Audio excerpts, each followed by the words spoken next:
right. Hi, everybody. How are you? There we go.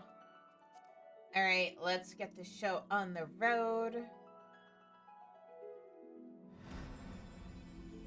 We've got so much to do, and so much of it is crafting and gathering related. Because yeah, we are gonna start with unlocking Kaishir's custom delivery quests.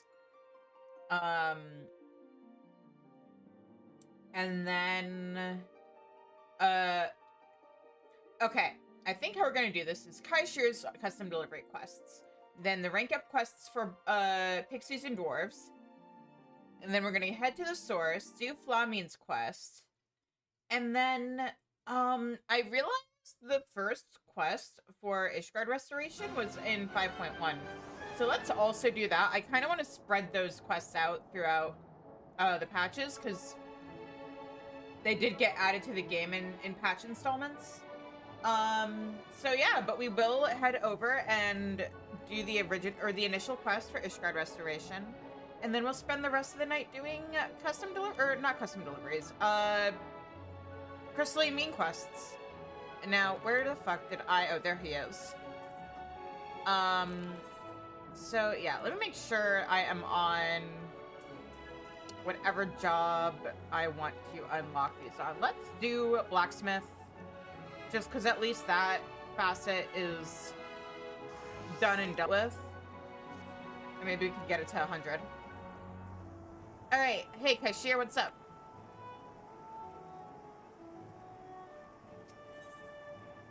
Kaishir is bursting with enthusiasm, and all he needs is somewhere to direct it. Shizune, have you got a moment? For you, I suppose. I've been wanting to have a word. Is it true you're an expert blacksmith?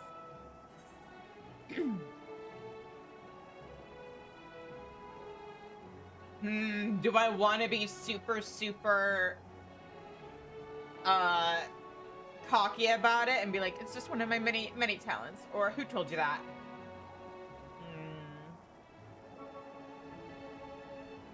That's just one of my many talents.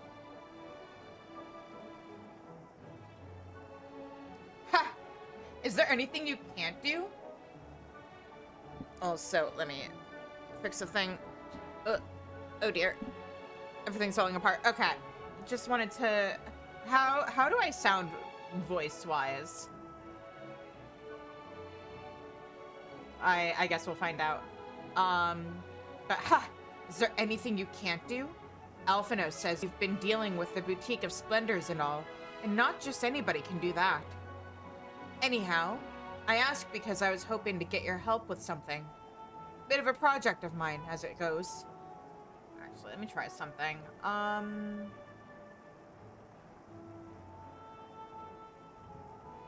Nope, not properties. I want... Here we go. I just want to monitor my mic for a second, so...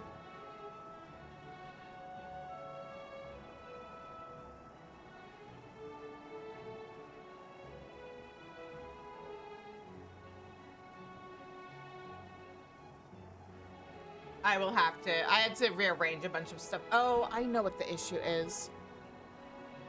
Is that better? Hang on. See, my mic moved because I moved my desk. Properties. Nope. I should have done this before stream, but I did not have the time.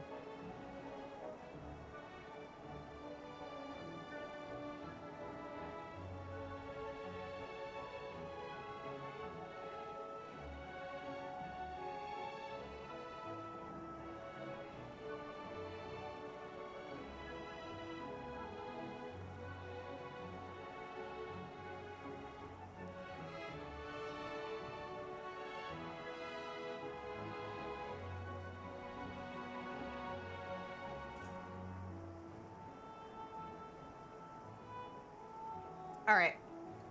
Sorry, I just needed to make sure my mic was positioned correctly because I did sort of change its setup shortly before stream. Anyhow, I asked because I was hoping to get your help with something. Bit of a project of mine as it goes. Since I decided to stay here in Yulmore, I've been trying to find ways for people like me to contribute to the future of the city. Thing is, I've never learned a trade or nothing like that, so I was struggling to come up with ideas. After a lot of thinking, I put together a pretty decent plan, but I could do with your professional opinion, and maybe a bit of help if you're up for it. What do you say?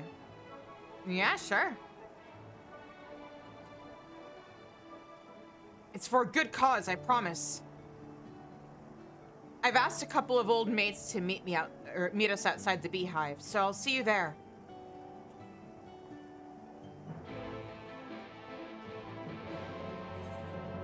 Inside the beehive, huh? Man, that's right. It's gonna change the music in the beehive eventually. And I actually do prefer when it's playing this music versus when it eventually updates. Anyway. Oh, beehive yourself. I just saw the name of the quest. Jeez. Damn it, Koji Fox.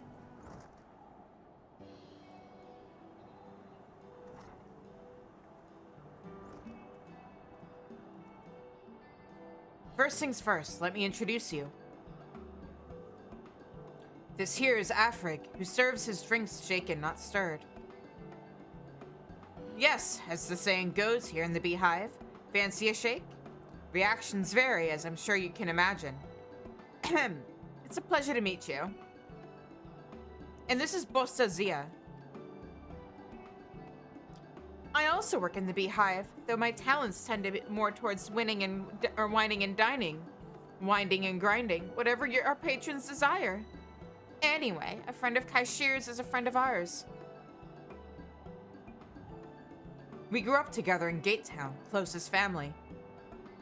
All three of us are orphans, so we had to stick together to survive. We shared everything we had, right down to our last crust of, well, whatever was available. I thought he was about to be like, meal, that thing that we don't want to think about anymore.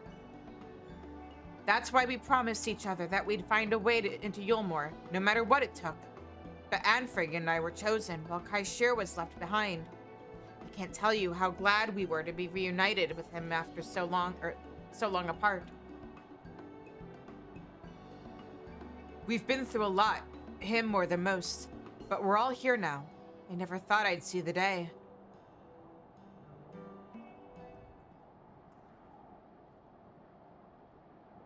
Problem? I hate to say it, but the way things are going, there might not be a reason for us to stay in Yulmore. So much has changed since the fall of Vothri, and business at the beehive has really dried up. While I am all for the city becoming a fairer place to live, we need to face facts. At this rate, places like the beehive will struggle to stay afloat. If we were to be let go, the chances of us finding similar work here would be slim at best. You're not thinking about leaving Yulmore, are you? To be honest, we don't have much choice.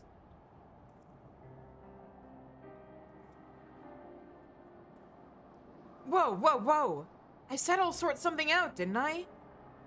I've got a plan to bring visitors to Yulmore, and I want you two to be a part of it. It's also why I brought Shizune here. Her skills as a blacksmith are going to solve all our problems, I swear. Really? Well, well, how wonderful to see my employees engaged in such a lively conversation.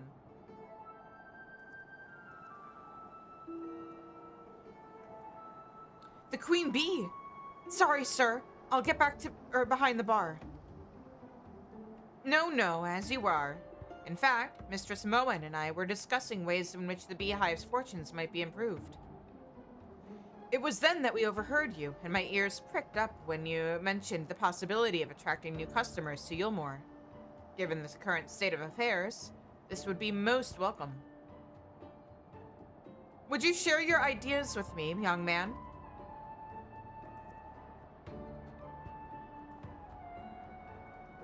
I ain't a businessman or nothing, so you'll have to excuse me if I'm off the mark here, but seems to me that under Vothri, Yulmorans forgot what it means to actually work for a living, and most of the old industries disappeared altogether. Still, there are a few things left over from those days that we can put to good use. Such as the entertainment. Yulmorans ain't the only ones who like to have a good old knees up, you know? If we open up the City of Final Pleasures to visitors, we'll be raking in the gill.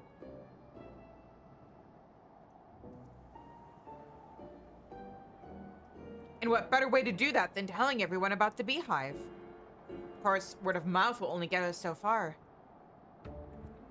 But if you put me in charge of promoting your establishment, I'll do whatever it takes to bring in people from every corner of Norvrand.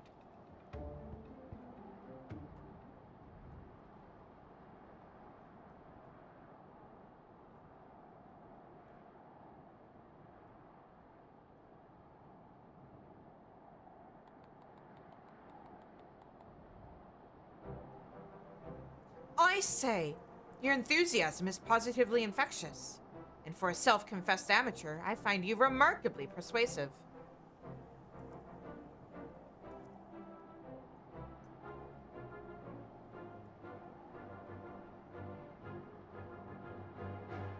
I, for one, think it's a marvelous idea. Wouldn't you agree? Yes, this is certainly in line with Master Chai's aim to foster trade with outsiders. As far as I can see, the beehive stands only to gain from this most worthy of endeavors. I'm therefore placing you in charge of advertising the beehive.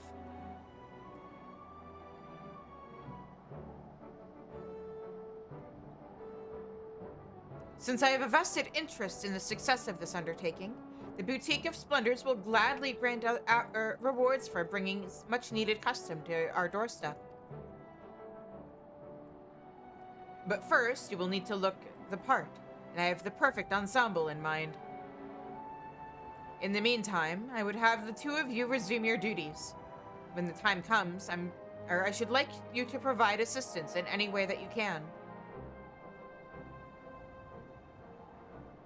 Our knowledge and expertise are at Kaishir's disposal, sir. I can talk. I gather you are here at the lad's request, yes? I can only guess as to what it may entail, though. I dare say all shall become clear soon enough. I bid you good evening.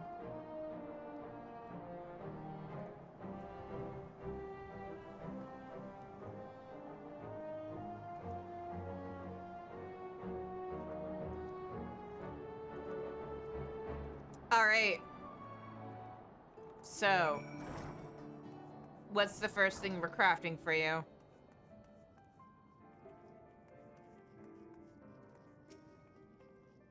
Oh, look at him in his little outfit. Don't worry, guys. We'll dress him up better later. I'm surprised you recognized me in this getup. I have to tell you, I ain't used to wearing anything like this.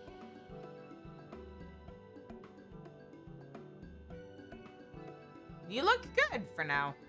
Still, if I'm meant to advertise a place like the Beehive, I suppose I've got to look the part. Not that it really matters for our first task, though.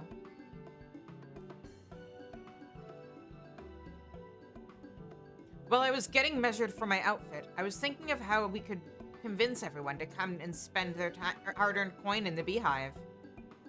Rather than shouting from the rooftops, it'd be a lot easier if we gave out flyers everywhere. I ain't just talking about a handful, though. I'll need hundreds, and that means I'll need paper, ink, and something to print them with. That last one's the trickiest, but it'll speed things up like no one's business. Do you think you could get those for me? I can try. There was one other thing. Oh, right, payment. Of course, I ain't expecting you to do it for free. I'll be getting scripts and whatnot from Owen, so I'll send a few your way. That sound all right to you? Yeah, sure. Thanks, I owe you one. Or I will once everything's been sorted out. All you have to do is bring me the stuff for the flyers, and I'll take it from there.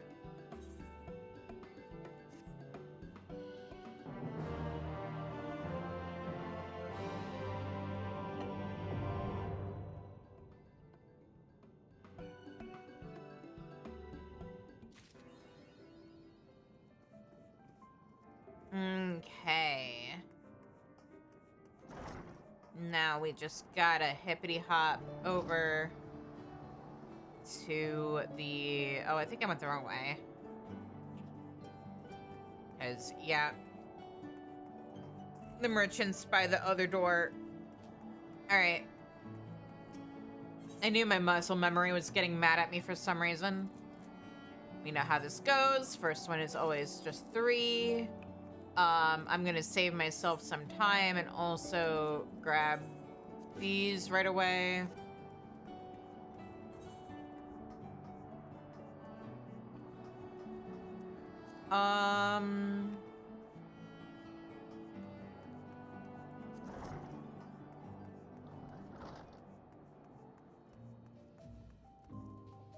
Flyer.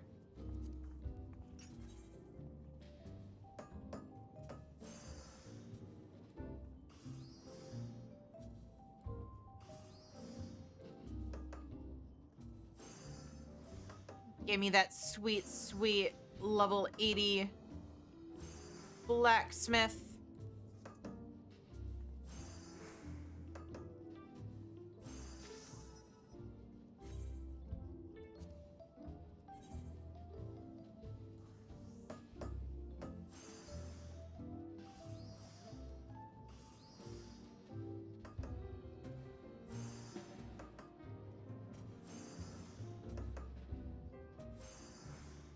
Nice.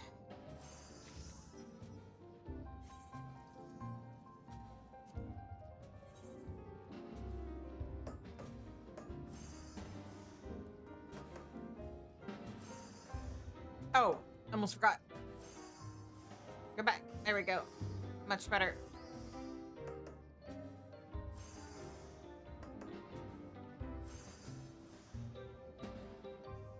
You know what? Good enough.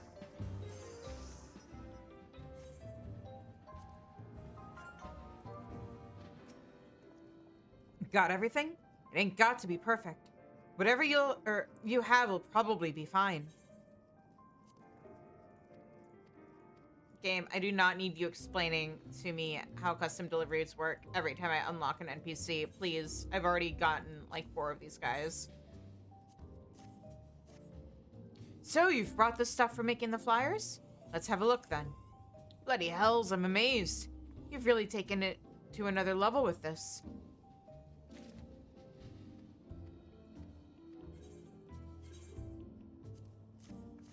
Like, I kind of get it that, like, oh, you never, like, they don't know who your first custom delivery NPC is gonna be, but, like, I feel like there's gotta be a way for them to detect, oh, you've already unlocked one of these. We don't need to explain the mechanics every single time. Well, we've got everything we need for the flyers. All that's left is to print them.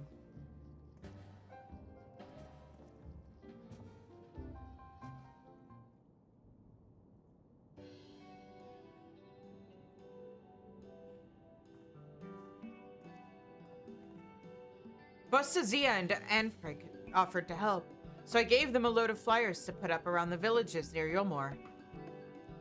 I even convinced the Queen Bee to let us attach free drink vouchers to them.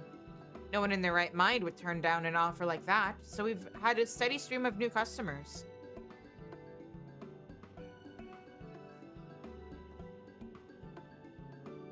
Giving away a bit of booze is one thing, getting them to stay is another. Most of them left after the free one.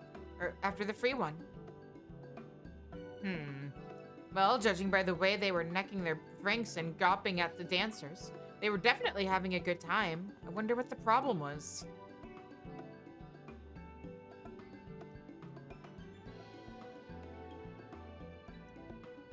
From what I gather, those two over there are from right. Maybe we should ask them what they think of the beehive.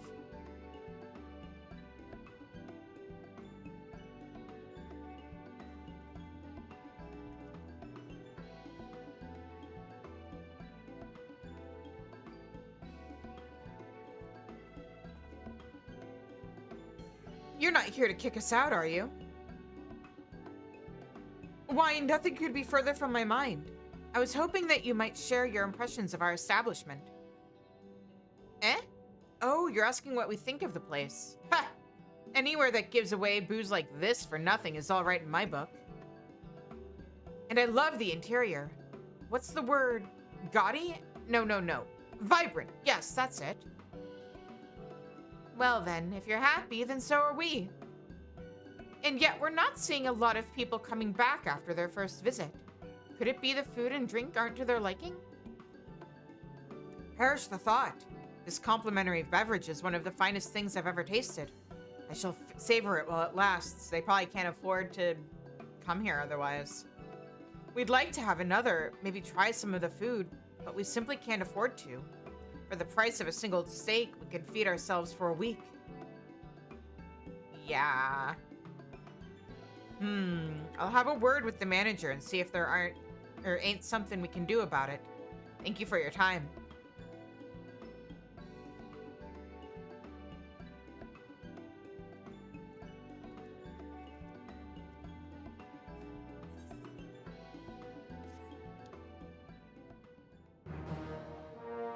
You guys are a fine dining establishment trying to cater to people with a McDonald's budget. Sorry.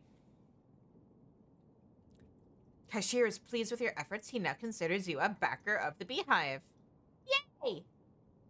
And yet, there's still much work to be done if the Beehive is to continue contributing to Yulmore's economy.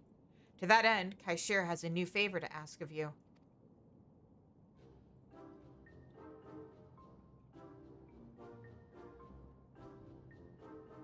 I should have realized this sooner, but the Beehive only caters to the rich, and most people in Norvrant just can't afford what we're charging.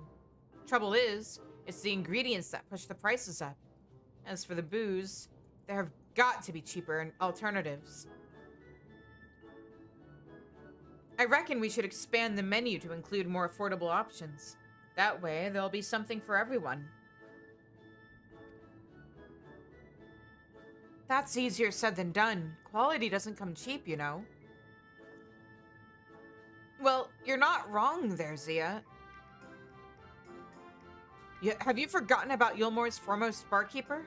There's a lot more to my job than mixing drinks morning, noon, and night. I can put together a whole section that won't cost an arm and a leg. I like the sound of that. The food, on the other hand, will take a lot more effort. I learned a few recipes during our days in Gatetown that used only basic ingredients. I should be able to adapt those into something a bit more befitting of the Beehive. I'll have to ask you to bring me the supplies, though. My duties prevent me from leaving the Beehive for too long, so I'll give you a list of all the things I need. We'll sort it out, don't you worry. I can start with the villages in Calusia, and if I don't find what we need, I'll try casting the net a bit wider. Tell you what, why don't you leave all the running around and haggling to me while you take care of the stuff that needs an expert's touch? How's that sound? Sounds good to me. All right, let's get cracking.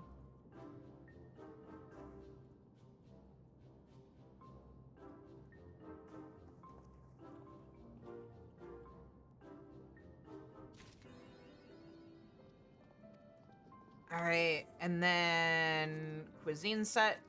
I'm just gonna go ahead and craft this stuff now so I can turn it in and not worry about Kaishir for the rest of the week.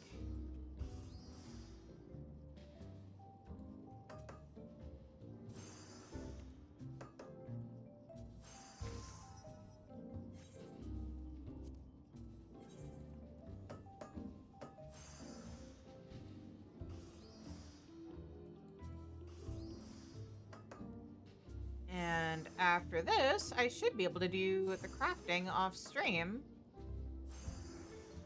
and do nothing but profit when next week rolls around. Is the rest of that sentence. I'm okay. We're totally fine.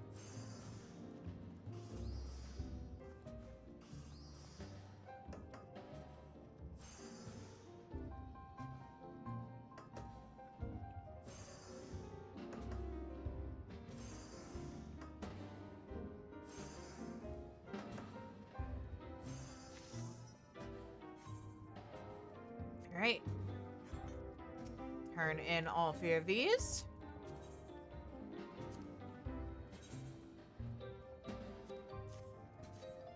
The ingredients used in our new recipes are fairly cheap, but if we don't go the extra mile with the utensils and all that, it'll end up being the same as what they served down in Gate Town.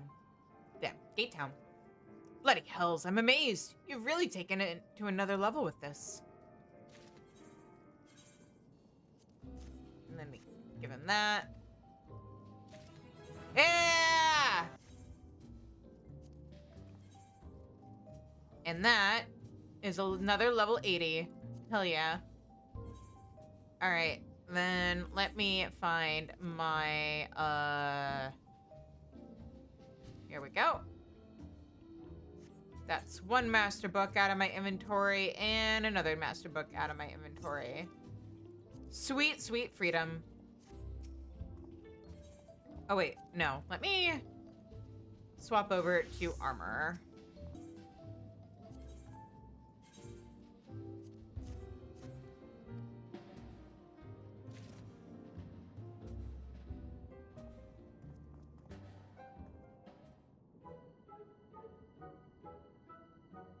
I knew I was right to ask you for help.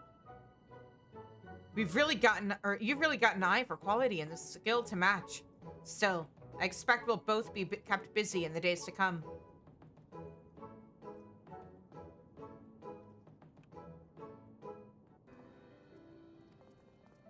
All right.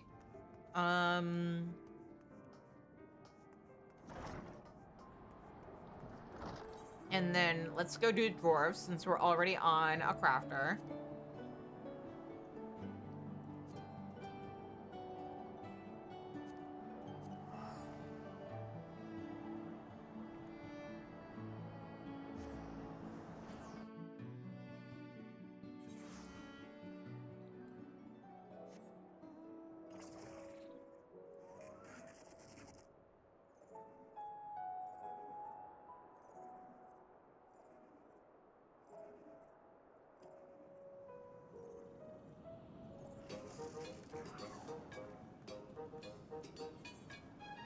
Ronnie appears to have something in his eye. You cannot be certain because of his helmet, but it may be a twinkle. It's time to work on the most interesting part of the Roland Tankard's design, the cannon. Me and the others have a few things to go over first, so come and join us in the usual place. You got it.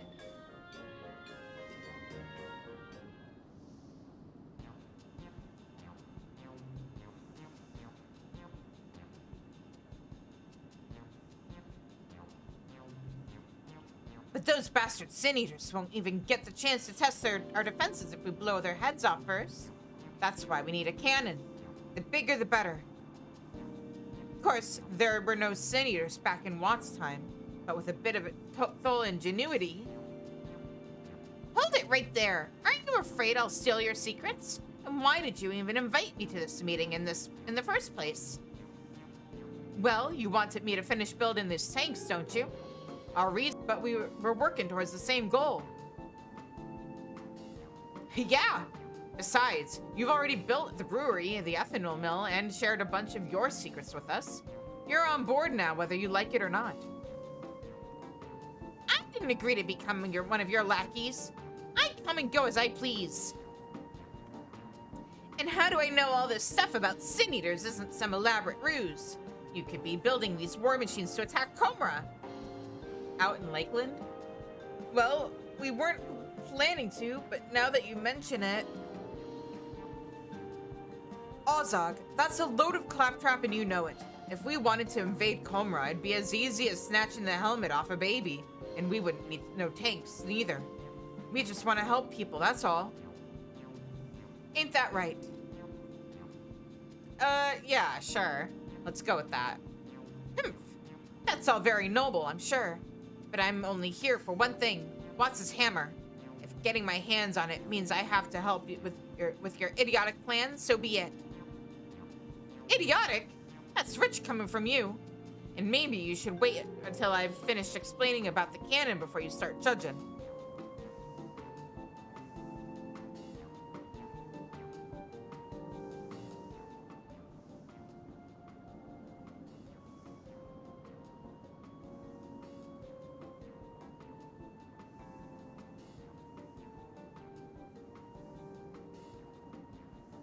You mean to say Sin Eaters won't run away, even if they're injured? What's this beard? What have we gotten ourselves into? Why injure them when you can kill them outright? They won't be putting or getting up again if you blast them to smithereens. A nice bit of gunpowder should do the trick, but I wouldn't trust you Tholes not to blow yourselves to bits in the process. Chizune, you've fought Sin Eaters, haven't you? Got any suggestions?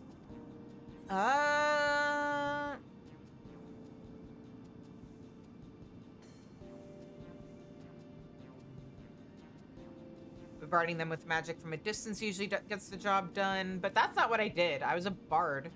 A beam of pure energy, it'll look pretty too. Like, let's do with that. A beam of pure energy. It'll look pretty too. So we can destroy Sin Eaters and look good while we do it? Well, it's got my vote. The only method I can think of would be to charge a crystal with the ether and then release it all in one go. Though, I hate to say it, but this is rather outside of my field of expertise. Why don't you ask that Larathia lady over at Clearmelt? She used to be an engineer. It's worth a try, I guess. I'd feel a lot better if you came with me. For moral support, like.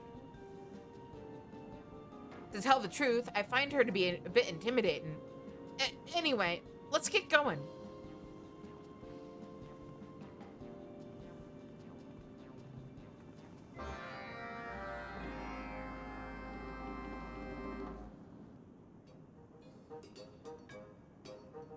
Alright, let's ask the scary engineer lady how to cannon.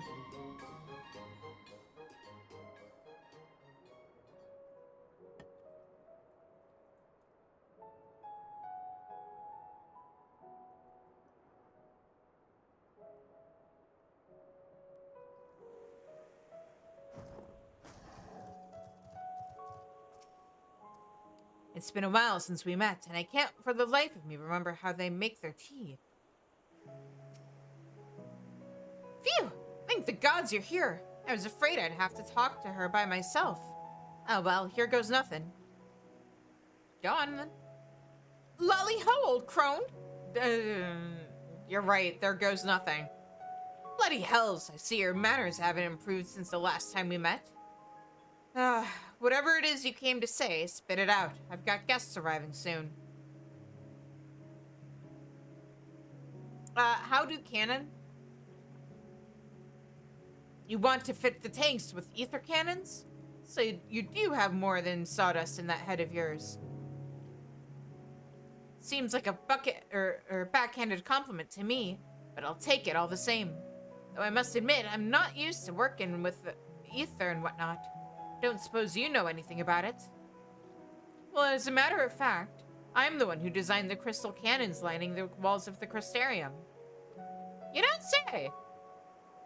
Nah, you're pulling my leg. I've had a lot of strange coincidences lately, but that's not even remotely feasible. Wait, you're serious, aren't you?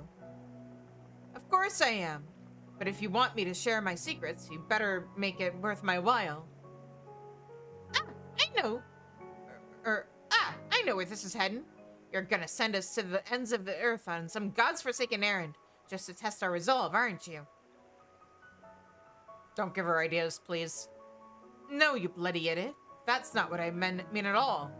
Listen, I have some friends coming over for tea, and I want the pair of you to join us. Tea? That's slightly less perilous than I was expecting. But what does that have to do with anything?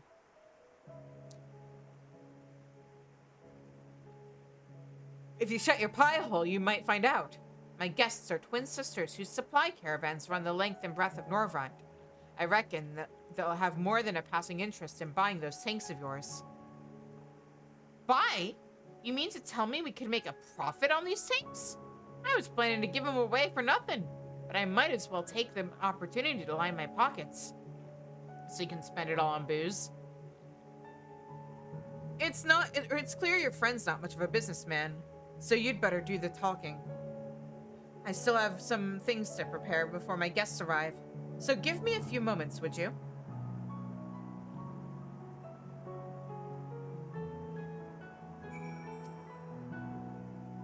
I have to do is shut up and let you handle it. So why am I so nervous? Now that everything's in order, we're ready to begin. Try not to look so tense, dear. Your mission, should you choose to accept it, is to engage in Lorathia's guests in polite conversation and extol the virtues of Ronit's master plan. Choose the best responses and generate interest in the rolling tankard. This coming together of great minds, plus Ronit, will take several minutes. You may wish to cancel any pending duty finder registrations. All 0 of them.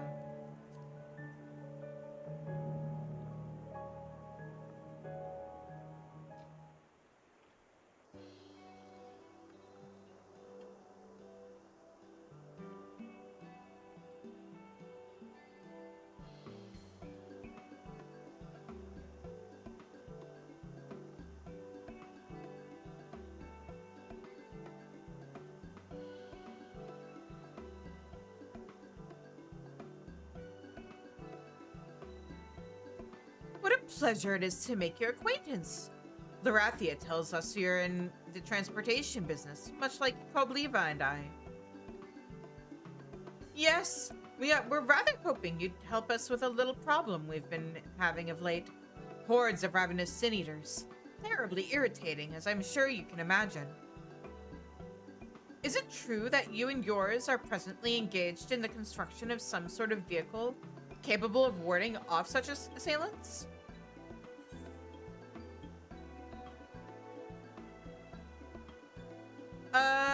It transports goods safely while repelling all manner of threats. Well, that does sound rather impressive. This could be precisely what we need. If any sin eaters dare show up, the rolling tankard can deal with them before they get anywhere near. Heh. Seems like you've got away with words. Keep this up and they'll be putty in our hands. Don't let them hear you say that.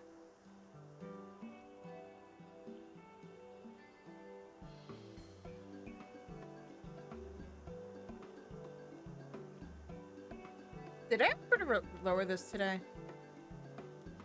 Oh, I guess I did. Hang on.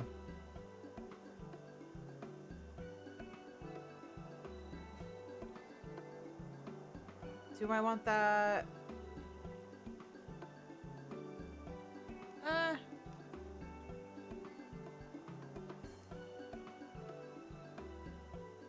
That works.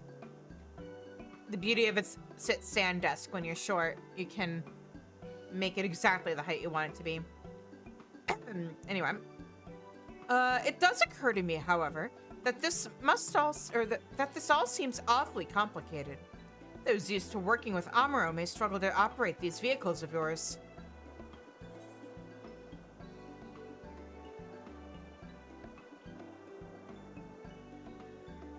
The controls are manned by a purpose-built automaton. What could possibly go wrong? Just pull the levers and see what happens? No. The controls are manned by a purpose-built automaton. The wonders of modern technology never cease to amaze me. Machines driving machines. Whatever next? Gundam piloting. That's a surprisingly good idea. If all it takes is giving instructions to the automaton, anyone could do it. Quite an elegant solution, I must say.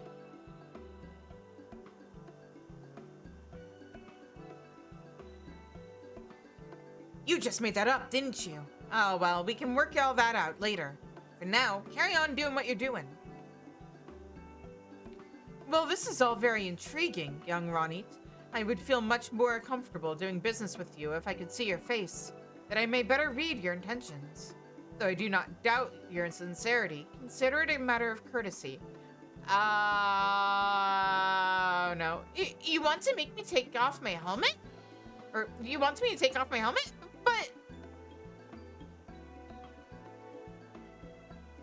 Don't be culturally insensitive. Dwarven law prohibits it. Oh, I beg your pardon. That was incredibly rude of me. Yes, it was. We are, much to our embarrassment, unfamiliar with dwarven customs. You were very kind to intervene and prevent any further impertinence on our part. Thanks, Shizune. If you weren't there, I don't know what I would have done. Probably embarrass yourself.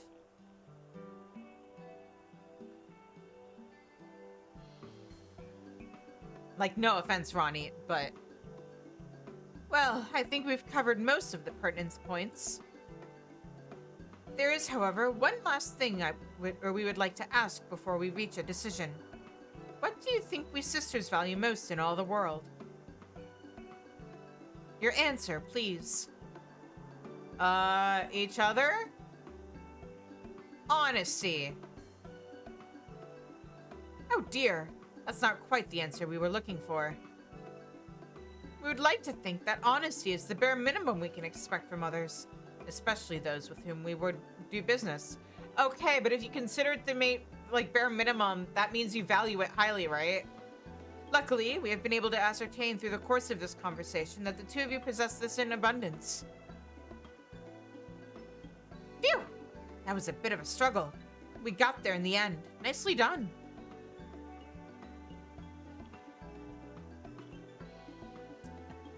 Iriolva and Kolbliva's warm response bodes well for Ronit and his rolling tankards. It appears that you have secured buyers for his tanks, provided they reach completion. Of course, seeing is believing. Once the tanks are finished, you should put on a demonstration. We'd all be interested to see those ethereal cannons in action, but actually getting them up and running will be no easy task, I assure you. Lucky for you, I know just the man to point you in the right direction. I'll write you a letter of introduction, requesting he help you in this little endeavor. Thanks, I appreciate it. Hear that, Ronit? We did it!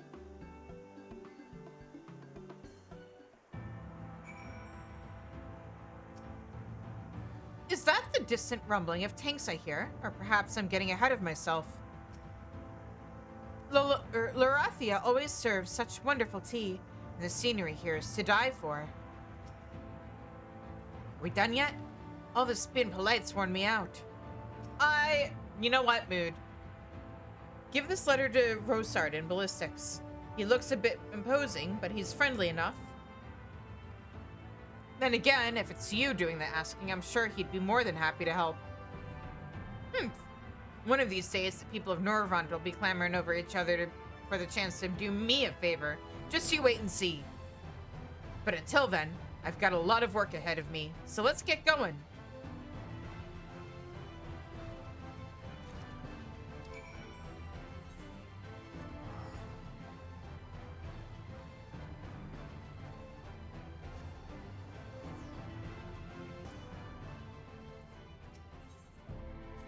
Alright, and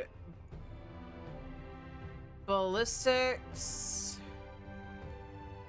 This is probably the fastest way there. Otherwise, I'm gonna have to jump off a ledge at some point.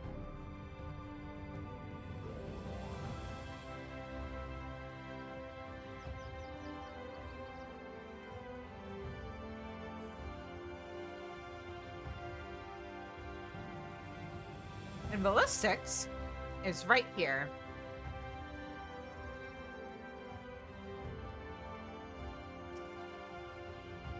Crystal cannon?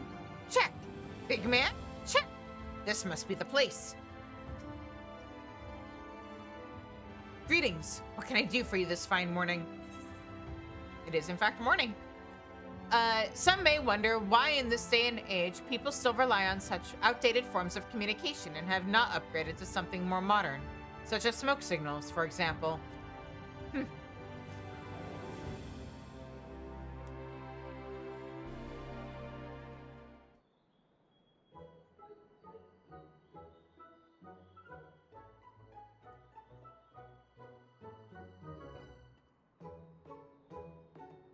And blow their bloody heads off. That's the plan, anyway. Ho-ho! If it's ether-based firepower you're after, I have just the thing. Right behind me, as it happens.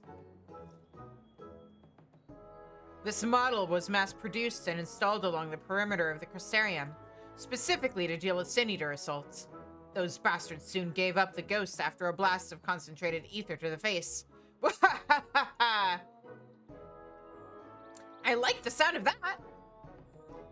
I can't take the credit for those crystal cannons, though. Lorathia is the one who originally designed them. I suppose you could call her my mentor. Ronnie calls her a lot of things. If she says I'm to assist you, then who am I to refuse?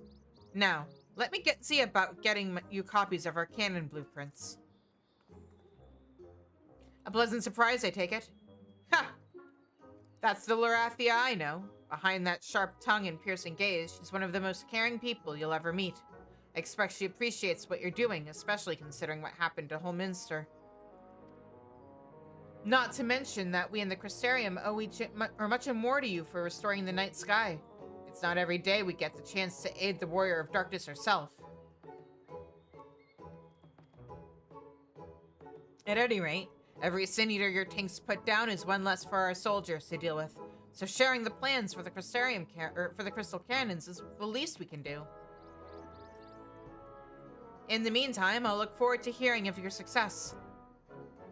It won't be long before the tales of the Roland Tankards are on the lips of everyone in Norvrond. Many thanks, Rosard. Come on, Shizune. We've got cannons to build. To the anvil!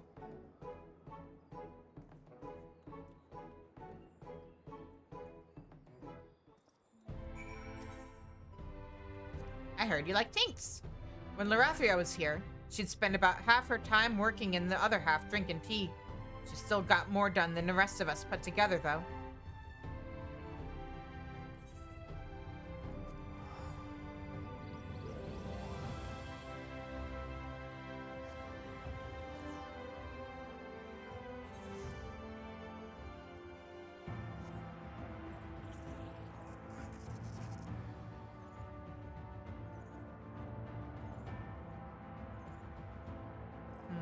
Okay.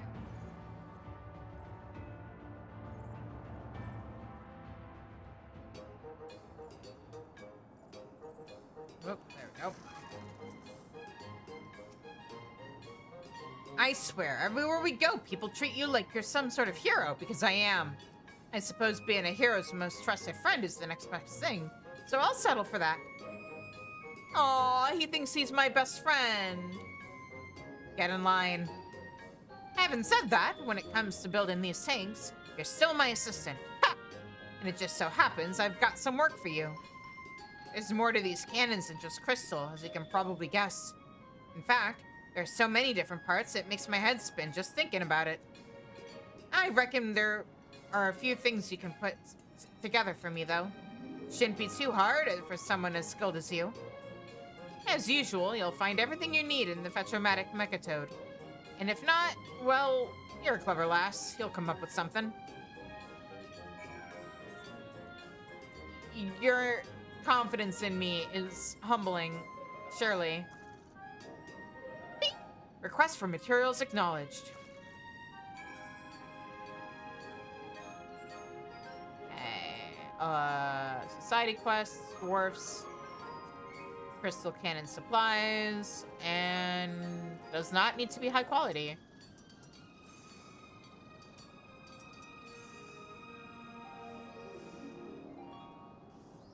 I should have used, what's it called? Muscle memory. Oh well, it's fine.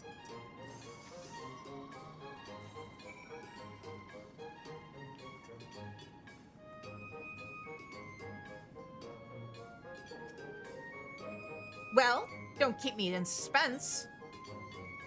Here you go.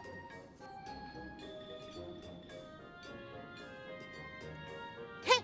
Looks like all the time spent around a master engineer like me is paying off. Once I've built and fine-tuned the cannon, the prototype tank will be ready. After that, it's just a matter of producing more of the same as quickly and cheaply as possible. Not that I'll be cutting any corners, mind.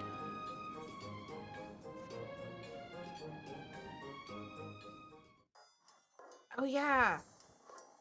How's it gonna evolve? Show me. Ah! There it is! boy! The tank boy! With the final piece of the puzzle, the crystal cannon in place, the rolling tankard prototype is all but complete.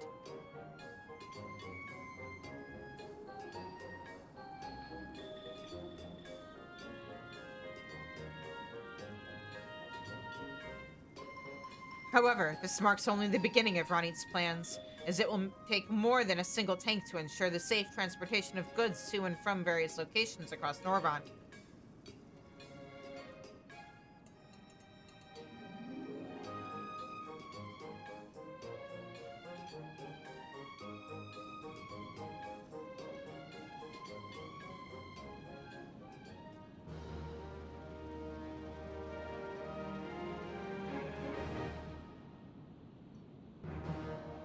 Your reputation has increased to respected. Alright, I will do the additional quests later. But first, and more importantly, where is... Over here. Oh, here we go. Here's the vendor.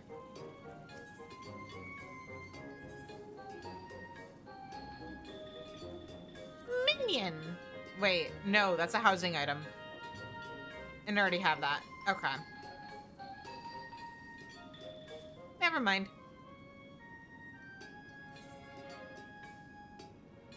And now we go to Leader Laron.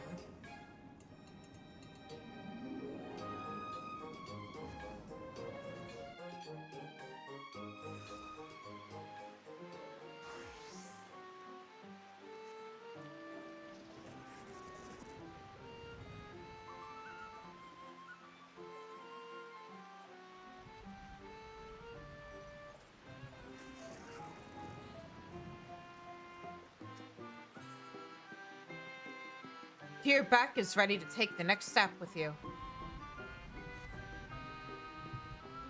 You know, Shizune, we've known each other for quite a while now. I was thinking, perhaps it's time we start living together. I could build us a lovely house in Liameg.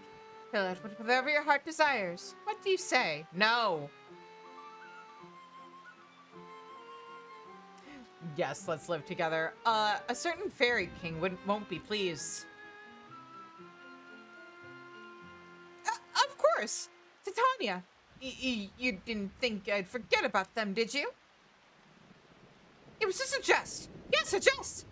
I'd never dream of taking you from our king, whose beauty is equaled only by their benevolence. Oh. Didn't Faol have like some nickname? It wasn't Firebrand, but like something very similar. So, Tierbeck, I've been wondering how the boy in Right is faring. Is there any chance we might see him in Liameg? If you're worried about him, sure. I can check if he's asleep and bring him to us. You're coming along, of course, Shizune. Yep. Oh, that's why I couldn't find him. Because I hadn't done the quest, I would make him appear yet. Fair, fair.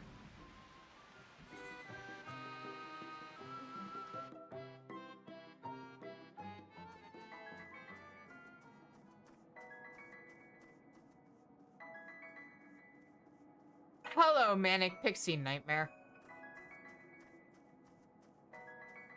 Liameg is very cool. It's also very bright. It's a lot for the eyes to take in. There he is. Look, did not mean to draw my weapon on him. The lad looks well. It's done. I've merged the boy's stream with Liameg. Ah, you're the woman from before. After you left, everyone in the village brought me lots of tasty things. I ate so much I felt like I was going to burst. We're pleased to hear that. Now, I take it you are no longer plagued by nightmares? Not at all. I only have fun dreams now. Like this one. It makes me not want to wake up again. That's probably not a good thing. Truly? If that's what you want, it can be arranged. Tear back, no. I have some chores to do, so I better wake up now. So long.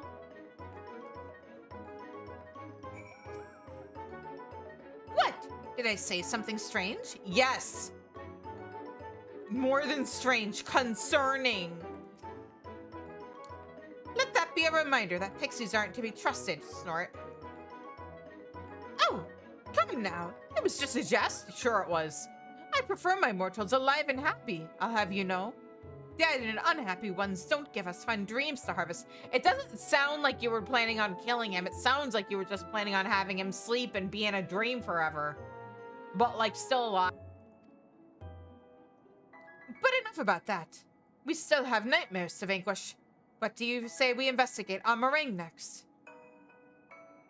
And there's the ad. So I'm gonna take a little stretchy.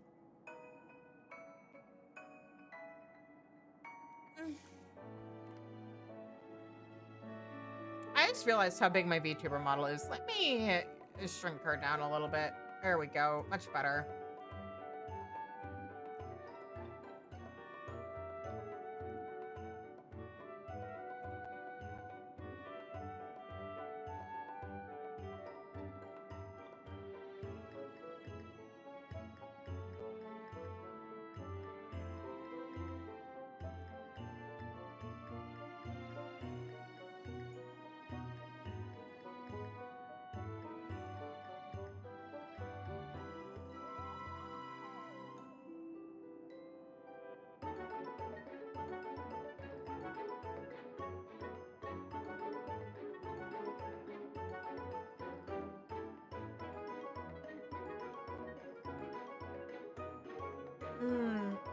But yeah, anyway, good news, everybody. I was a little paranoid last night because, like, I'd gotten the shipping notification about the iPhone, but it was just saying the printing label had printed.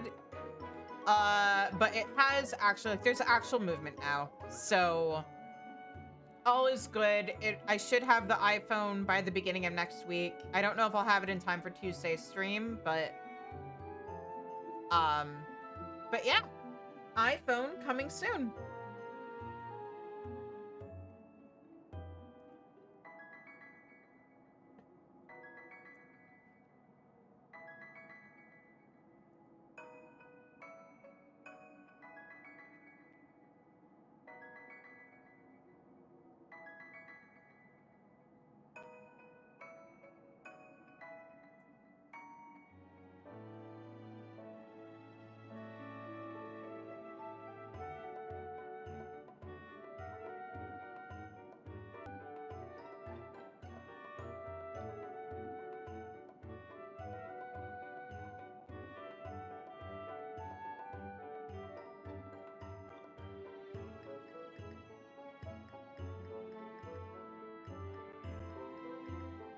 That being said, I am absolutely the kind of, like, one of those people where it's like, oh, I'm expecting a package. Let me, like a freak, just check the tracking every 2 hours.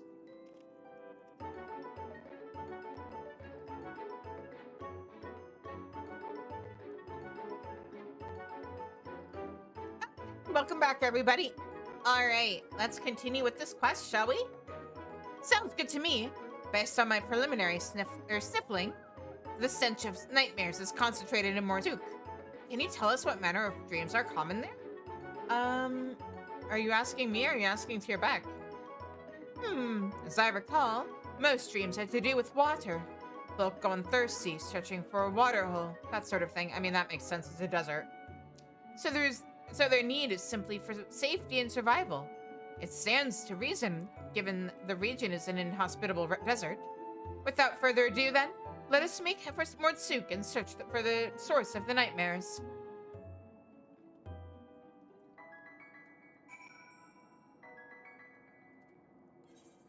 All right, to Morzuk.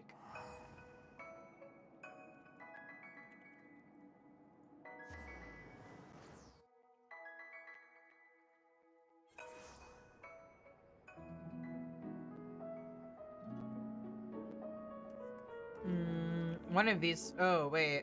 Oh, wait. Huh? Okay, that's for the raid. That's for Savage. This is for... Pixies. Got very confused for a second there. I forgot about that. Sniff, sniff. This entire town. It smells so ripe. So tantalizing. Easy. Ugh, what a dull and dusty place. There isn't a single pretty flower around, nor anything that looks tasty. Instead, I have these revolting worms everywhere, and people eat them. Eek! Just thinking about it makes my stomach turn. Well, to each their own, and to me they look quite palatable. I can imagine them bursting in one's mouth, releasing the slimy goodness within. Perhaps I shall take some back with me. Oh, don't even think about bringing them into to Meg. I will murder you. I prefer nightmares at any rate. Speaking of which, we should get to work. As before, we are looking for a slumbering child. I doubt there'll be too many of them in such a bustling marketplace. How can you be so sure the child will be sleeping? Onlad's nightmares induce an unnatural drowsiness. Those affected cannot easily resist it. Alright.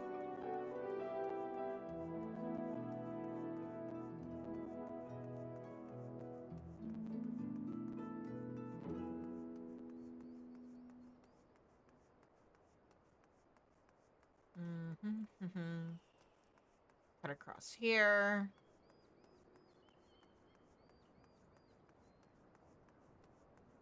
Alright. My instincts are telling me somewhere around this way. Maybe? Well, there's Ezla and Tierbeck. Oh, and EP Boy. Okay. Not a smell on this child. He is our source. I'm certain of it. So frustrating not to being able to interact with dreams directly.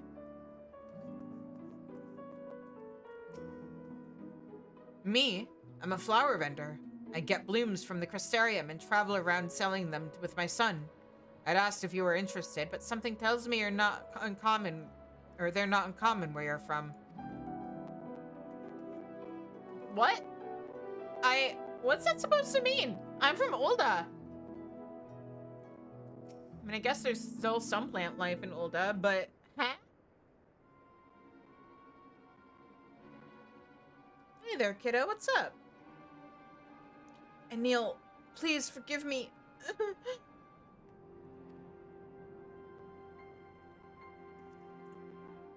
Oh, don't worry about the boy. He's bone tired is all. Hasn't been getting much sleep of late on account of the nightmares. Is there something you need? Yeah, what information? When did these nightmares start? I hope that's what he's gonna be like. Investigating nightmares, you say? Well, it's no secret why my son has them. We were traveling through the desert when his sister... I'm sorry. It's still too fresh. Now, if you'll excuse me, I've got some errands to run. Don't worry about the boy. He's safe enough to sleep in here.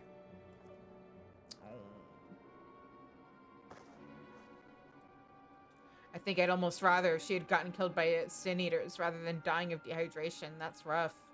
Just, if you plan on heading outside, be sure you carry plenty of water, alright?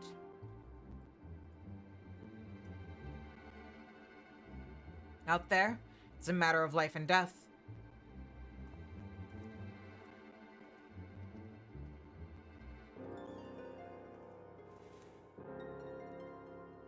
The boy is plainly in the grip of a nightmare, yet he gives off no scent.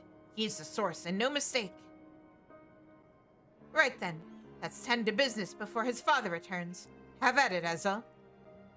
With pleasure, Slurp.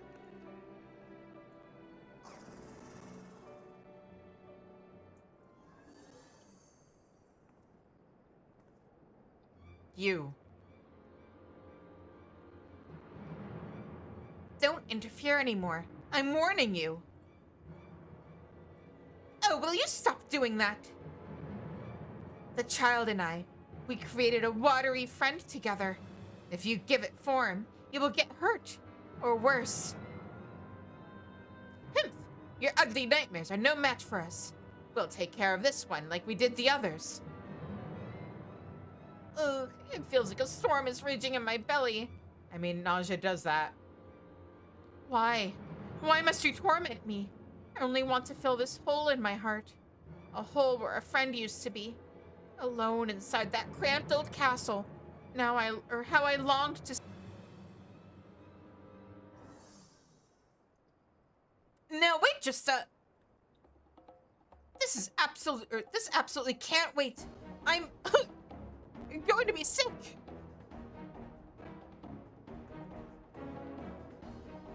Uh-oh.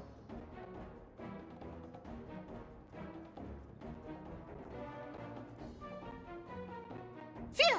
Thank goodness it didn't come back up inside the village. All right, Shizune, same as always. Mm-hmm.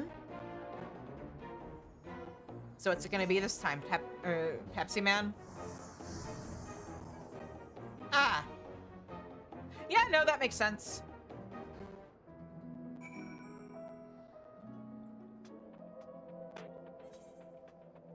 Because there was a boss like this in Hullbreaker Isle, wasn't there? One of the versions of it.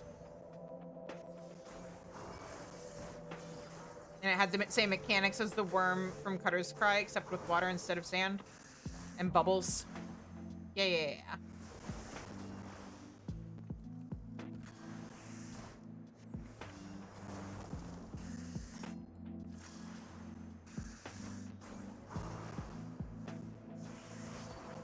You know what? Oh, I hit the wrong button. There we go. And it's dead. I do know how to play Red Mage, don't worry, guys. As far as storms and bellies go, I'd say that one was quite stormy. You did it! You did it! Dependable as ever, Shizune. Come, let's hurry back to Mordsuke and look in on the child. We'll leave the talking to you. Yeah, that generally does work out best for us, huh?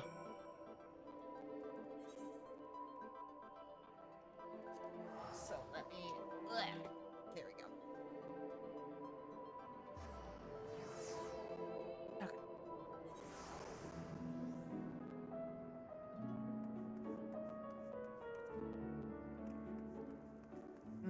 Okay.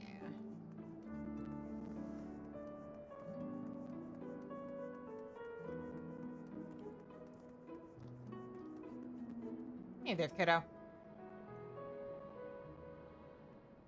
Oh, I just realized. 1 second, guys. I will be right back. I never plugged my Ethernet back in. Haha.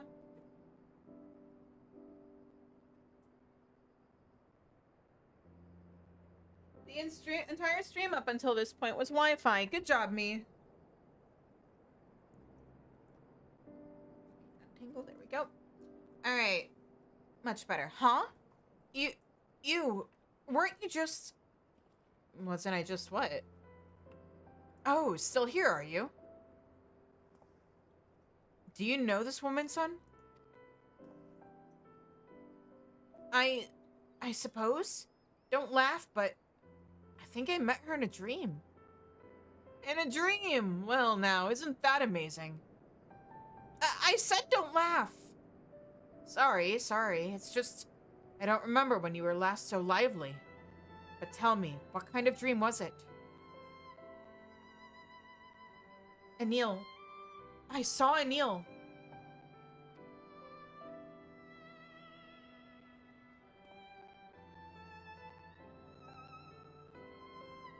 The same one, then. I'm sorry I wasn't there. It must have been hard. No, it was different this time. This woman, she appeared and trounced the water monster. But that's not all.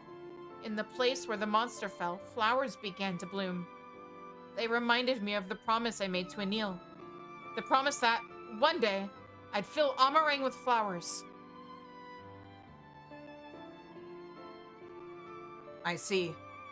One day, son. One day we'll make your sister's wish come true. Mark my words.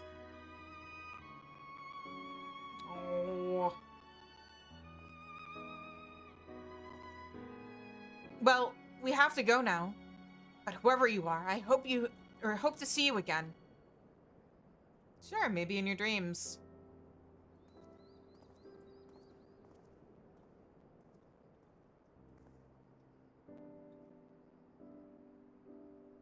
Thank you, Pale Pixie, for helping me to remember. Huh?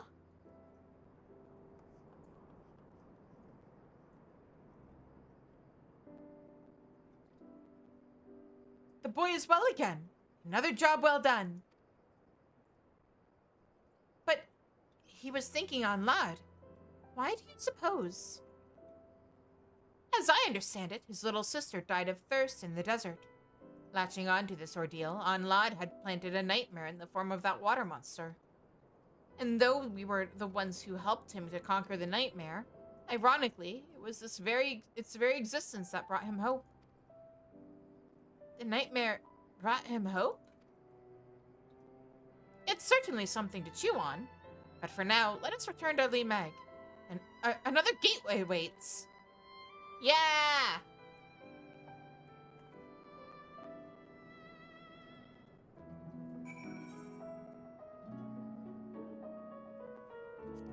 Give me more evolution.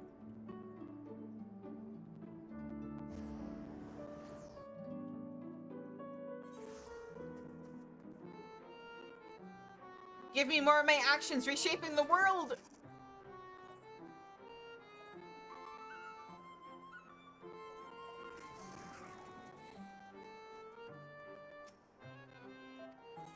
All right, now how much am I gonna have to walk this time?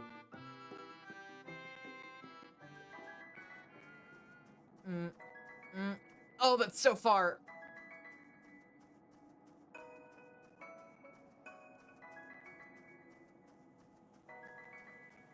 There are gates that are super, super close. Why couldn't it be any of those?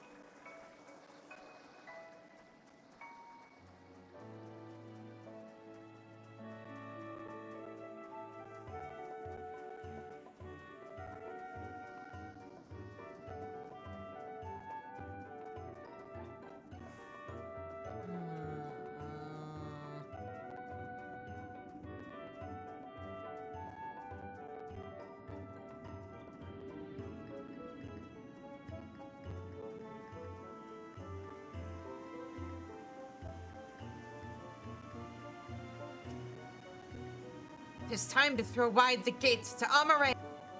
Yeah, throw wide the gates! Dear Beck, are you all right? You haven't uttered a word since we returned. Oh, sorry. I was deep in thought.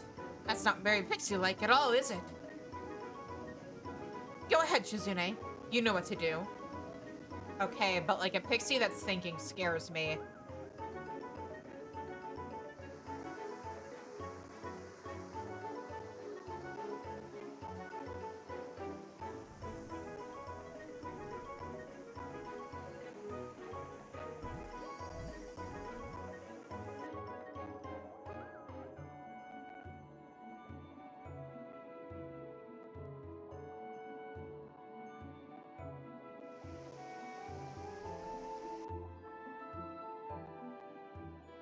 By freeing the little boy in Mordsuk from his nightmares, you and yours have reclaimed the dreams of those in Amarang.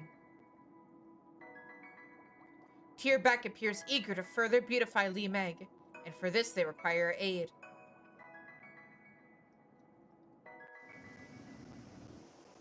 Alright, let's do the thing.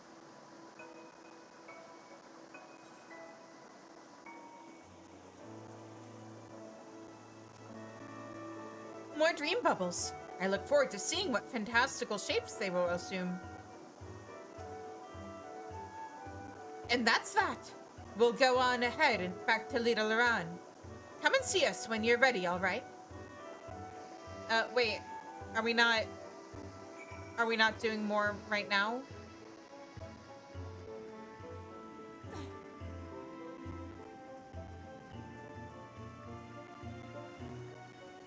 are these bubbles just gonna be hanging out for now? Okay.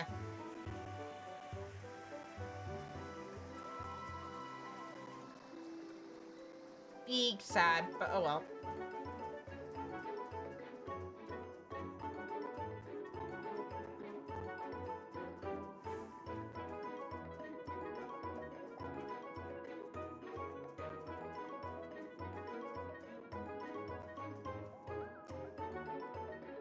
Oh, leaving already?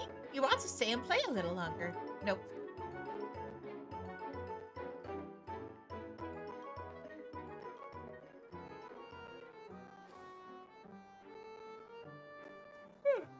Okay. Oh god, I'm okay.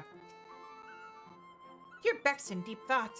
This is highly uncharacteristic of a pixie, and I can't help but worry. Me too. I hope we're worrying for the same reasons. Thanks to you, we've reclaimed the dreams of yet another region. I'm really, truly grateful, Shizune. Now, about Anlad.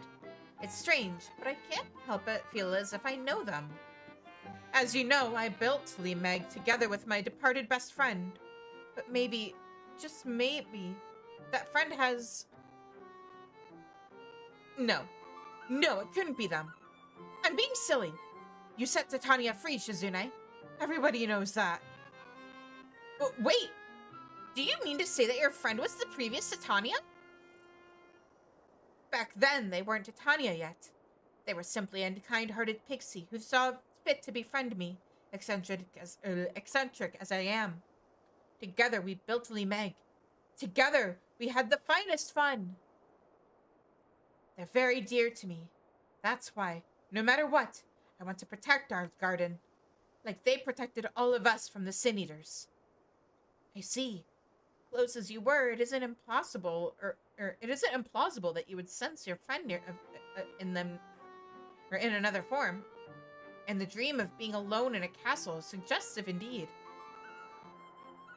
Be that as it may, I do not see how Anlad could be the reincarnation of your friend. After all, pixies are born of the souls of children. But wait, could it be the ether that is gathered? You know, never mind. I'm sure I'm just being sentimental and silly. As I said, it's not pixie-like to overthink things. Let's do something fun and productive instead, like filling a meringue with happy dreams.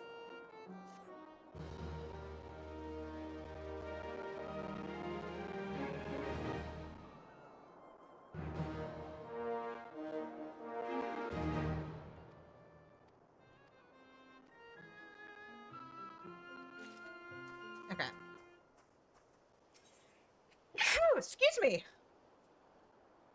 Oh, I think if ugh. Okay. I'm just a little sniffly, but I'm okay. No mount, no minion, no interest. Has Lee Meg changed at all, or is it still gonna be Bubbles? I can hear the bubbles. Yeah, it's still Bubbles. All right. In that case, let's head over to Mordona. Let's first change over to Bard. And then we are gonna go to Madrona.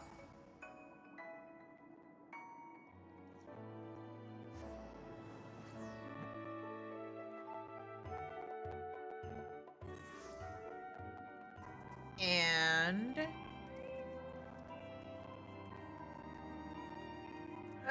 one final journey. How dare they? Alright, so is she over here? Really?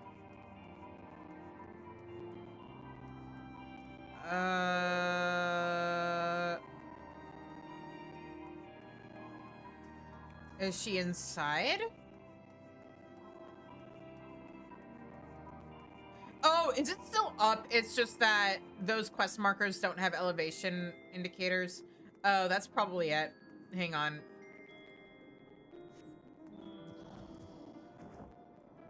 That's exactly what it was. Flamine appears lost in her memories. Also, my headphones are crackling. Give me a second. Let me just swap these around real quick. Alright. What? Hang on.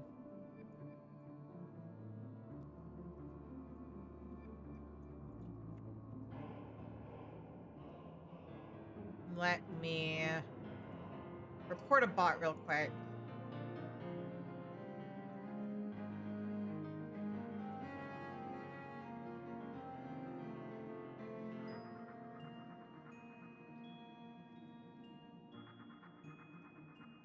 All right. I'm just gonna add this to my auto mod.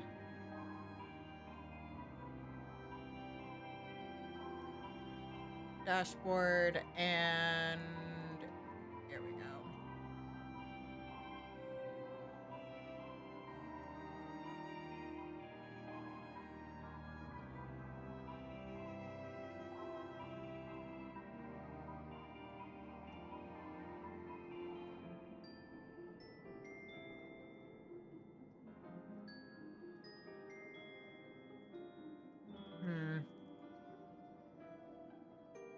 Alright.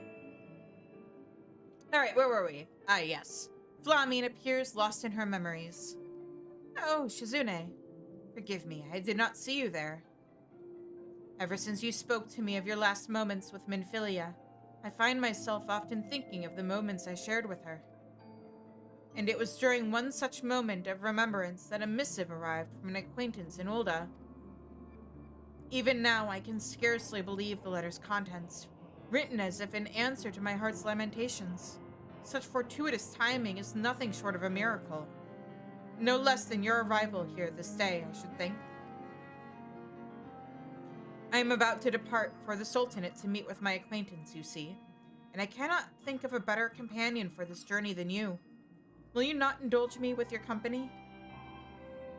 I would not begrudge your absence, but if you are so inclined, it would mean more to me than you know.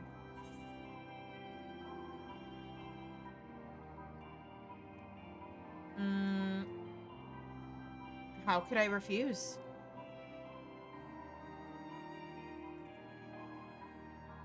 You are too kind, my friend. We are to meet on the steps of Thal, in front of Esname's Aesthetics. Pray go ahead. We'll be along shortly.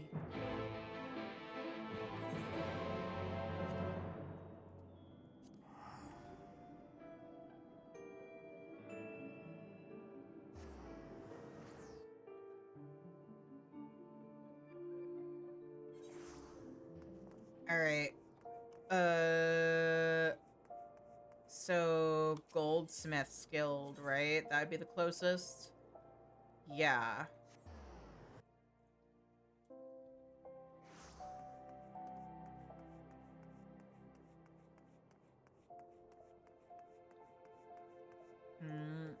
Here.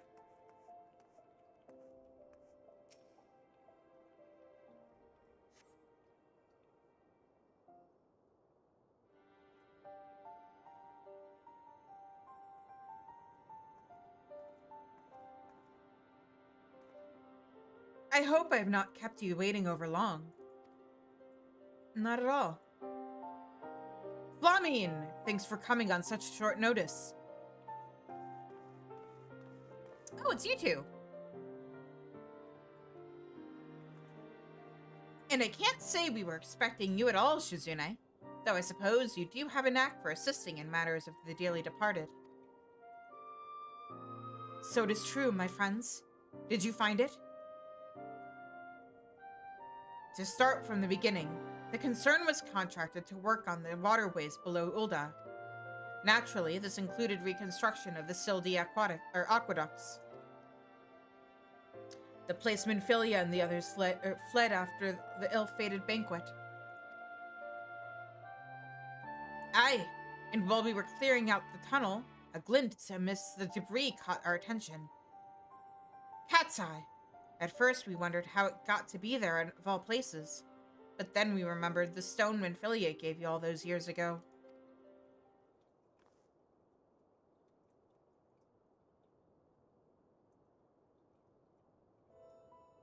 There's no mistake about it. This is the selfsame stone.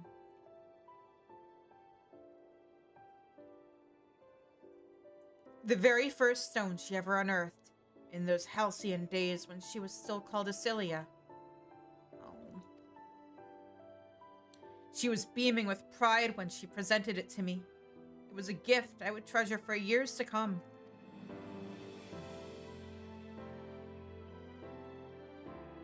Until the day came when she needed it more than I. She seemed so lost that day in the waking sands.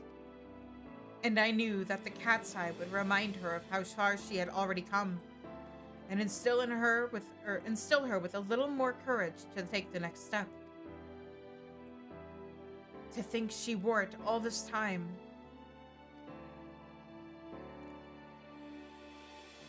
When we searched the waterways shortly after the collapse, we didn't find a trace of the scions. No belongings or anything. Curious that it would appear after all this time.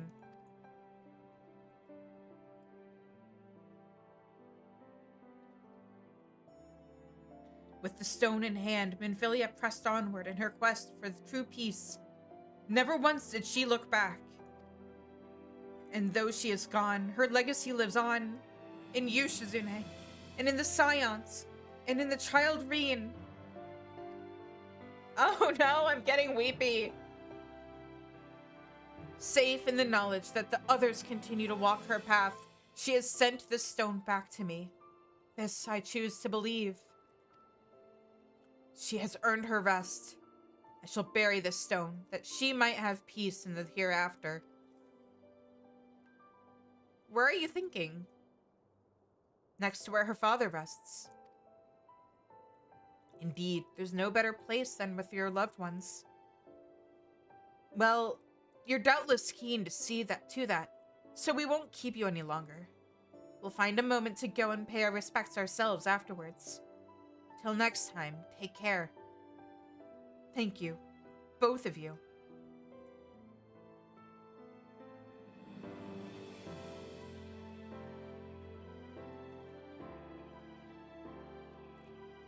Warburton was interred here in Ulda at Erlig's burial chamber, but around the time of the Scion's founding, he was moved to the Church of Saint Adama Landama, under the care of Father Iliud.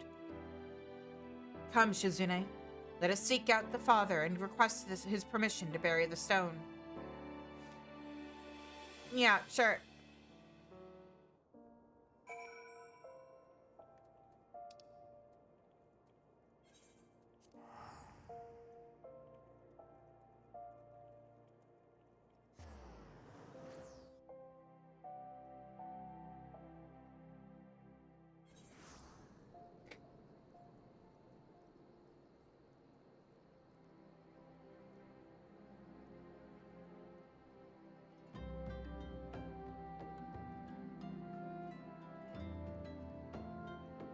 It's funny because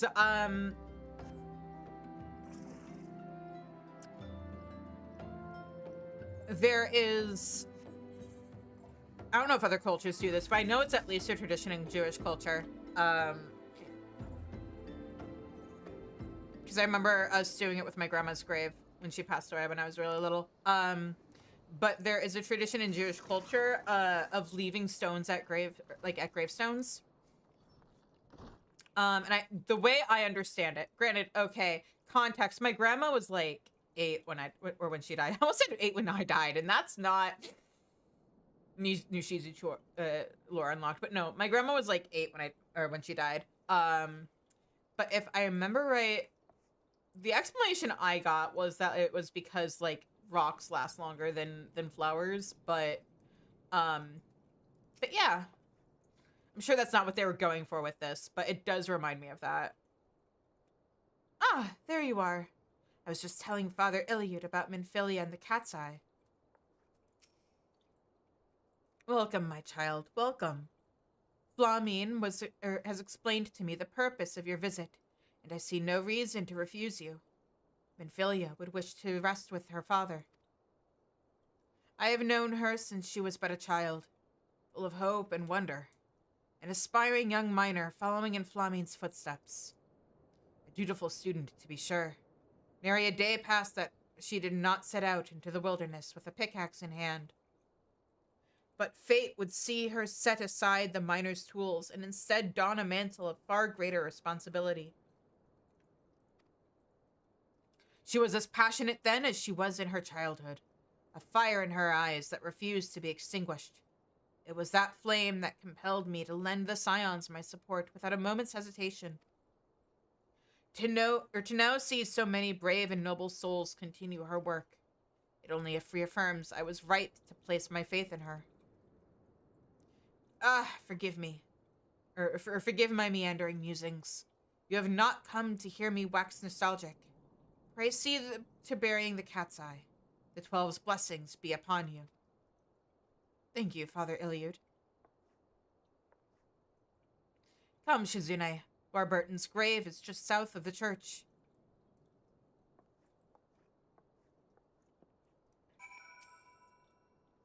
It takes great strength to raise a child.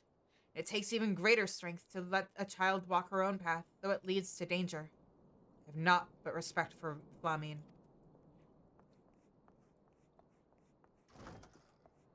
Yeah. Oh man, what does that mean about, like, Thancred and his relationship with Rien as she's just, like, running around taking after Daddy? Here it is, Shizune.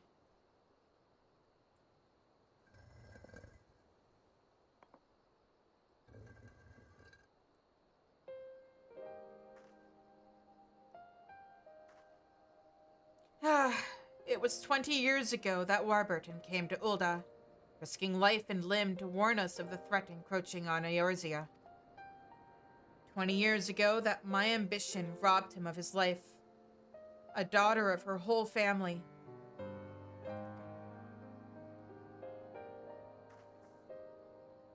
You would have been so proud of her.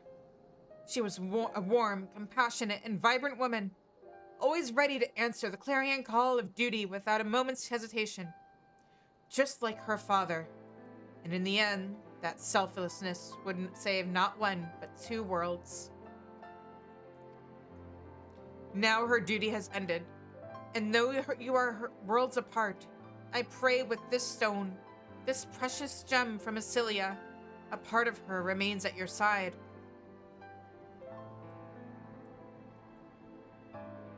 Just as she remains forever in my heart. Oh, Acilia! Never did I imagine such greatness would be born from a beginning so humble. I am proud to have been there for that first little triumph. Not only did you find a gemstone, you found your own path.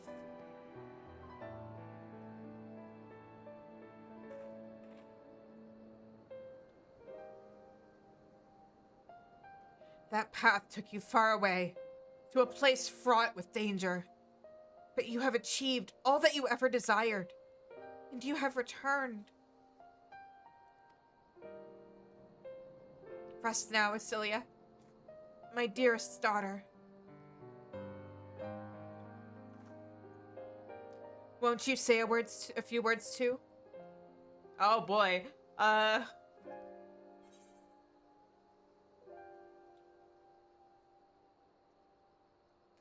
leave the rest to us.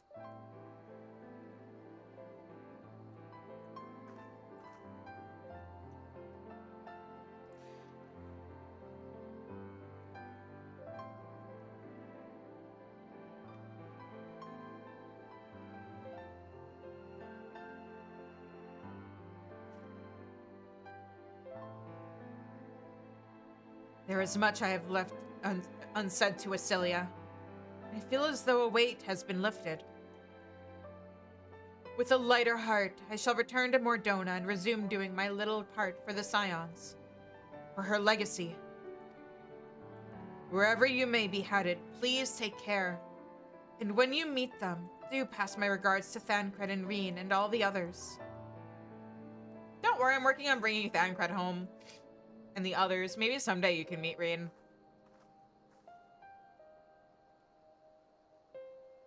Thank you, Shizune, for everything.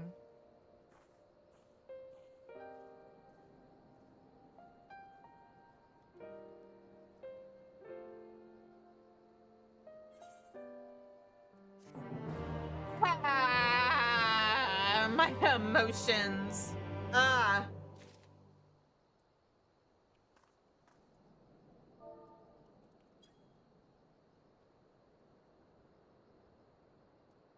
Okay. You know what? We're gonna drop by a certain other grave real quick while we're in a weepy mood.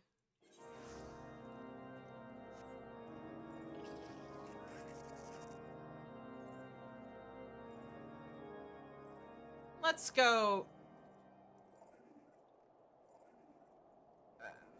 What are they pulling? Is there an S rank up? Or are they doing the fate? Somebody in Shout is talking about pulling something. But hey there, bud.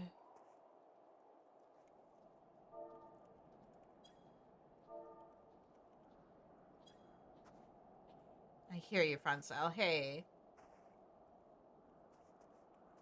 Hello again, old friend. Oh, they were bros. God, doesn't get any easier, does it? No, it doesn't. But also, I forgot how much taller he is than me.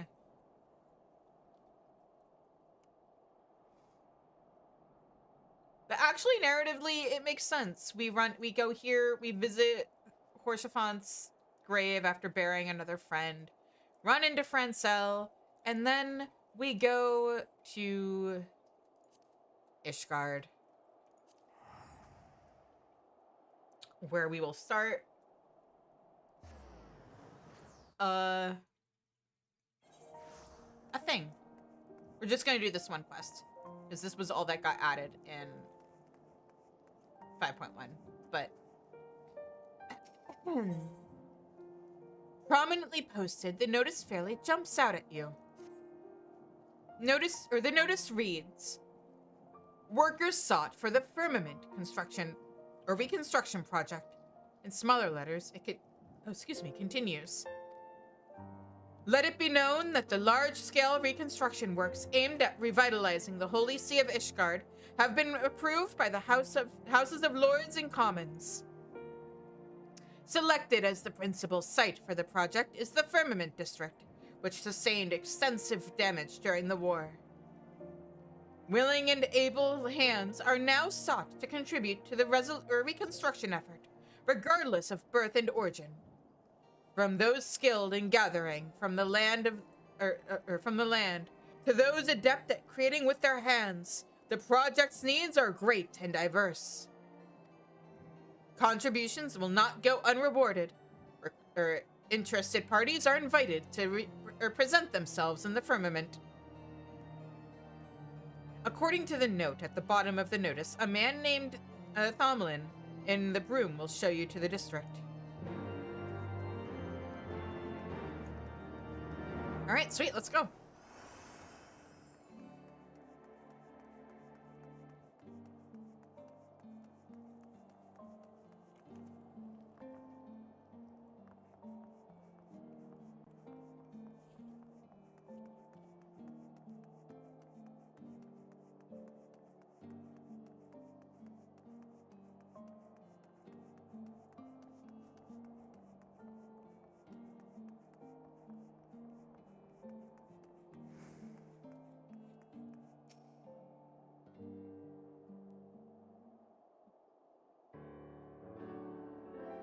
Well met, friend.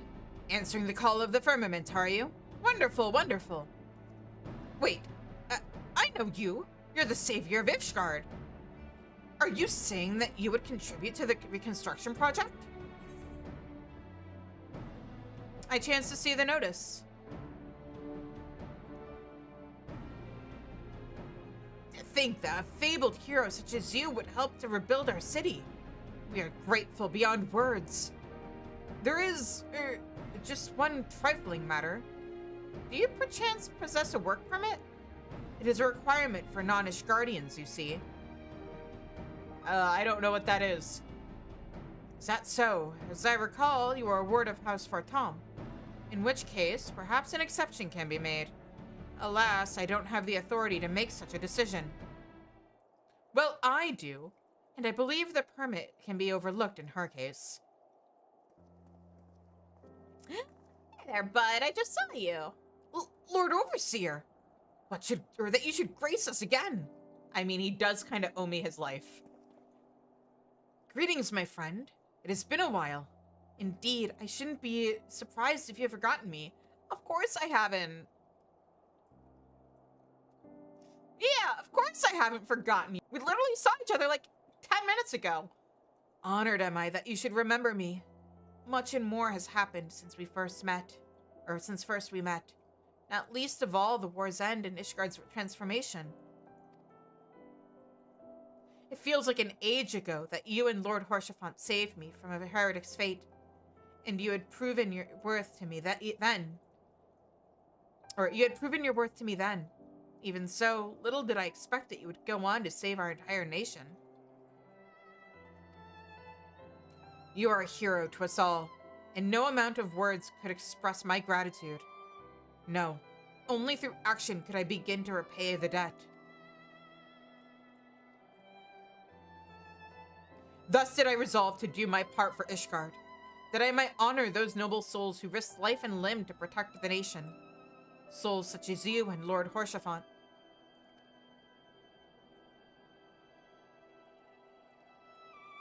And so, when an overseer was being sought for the restoration project, I put forth my candidacy as the representative of my house. Our workshops and engineers could be put to good use, I reasoned. Hey, Jane! You just missed me bawling my eyes out. It was by no means unanimous, but the Fury saw fit to see me elected to the office. Yeah, it's amazing how Shadowbringers made me care more about Minfilia than all of A Realm Reborn did. It was by no means unanimous, but the Fury saw fit to see me elected in the office, or to the office. Honored am I for this opportunity to serve the nation, and to redeem House Alienart's good name. Shadowbringers is fantastic. Owing to the contribution of artisans hailing from far and wide, we have accomplished our goal of rebuilding the district. However, we are still short-handed in the area of administration, on account of which I have been performing such odd tasks as I could. Which is what brings me here today, as a matter of fact. I'm about to go and survey our citizens in order to learn what they envision for the firmament. If you can spare a moment, might I have the pleasure of your company? Well, trial opinion would be of great interest to me, and I believe folk would be more willing to share their thoughts with you. You have my gratitude. Without further ado then, let us take ourselves to the Jeweled Crozier. We are bound to find a diverse assortment of people there.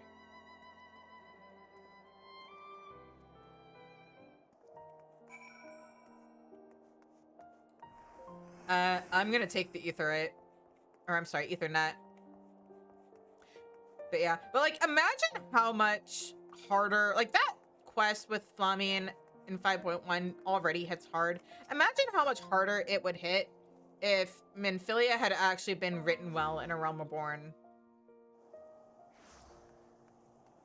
I know there's a series I want to do that I'm gonna call I Could Write It Better.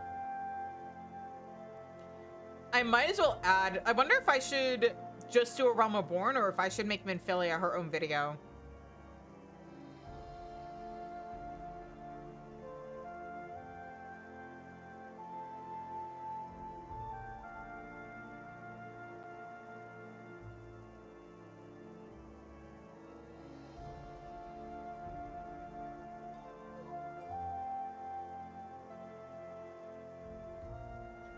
I think the bigger issue is A Realm Reborn suffers in general from the fact that they probably rushed to write it.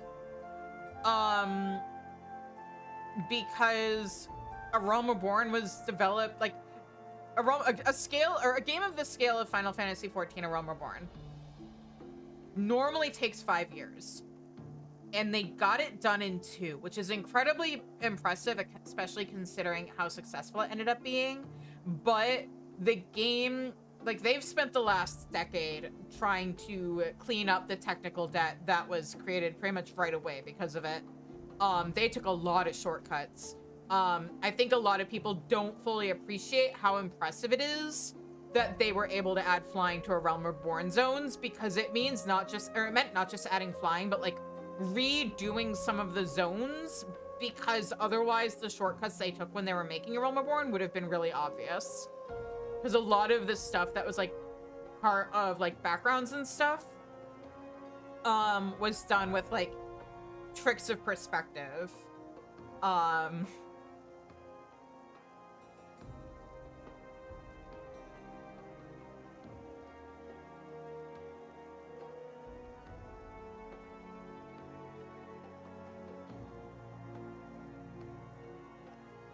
And because of that,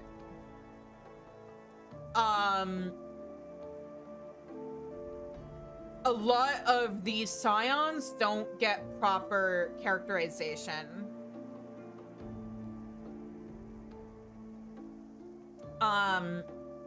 So like, okay, things that I would have done if I were writing a Realm Reborn, or if I was in charge of rewriting a Realm Reborn. Because at this point especially, you got to keep the original story. And I do think, as much as people meme about the Company of Heroes stuff, I do think that stuff was actually narratively important.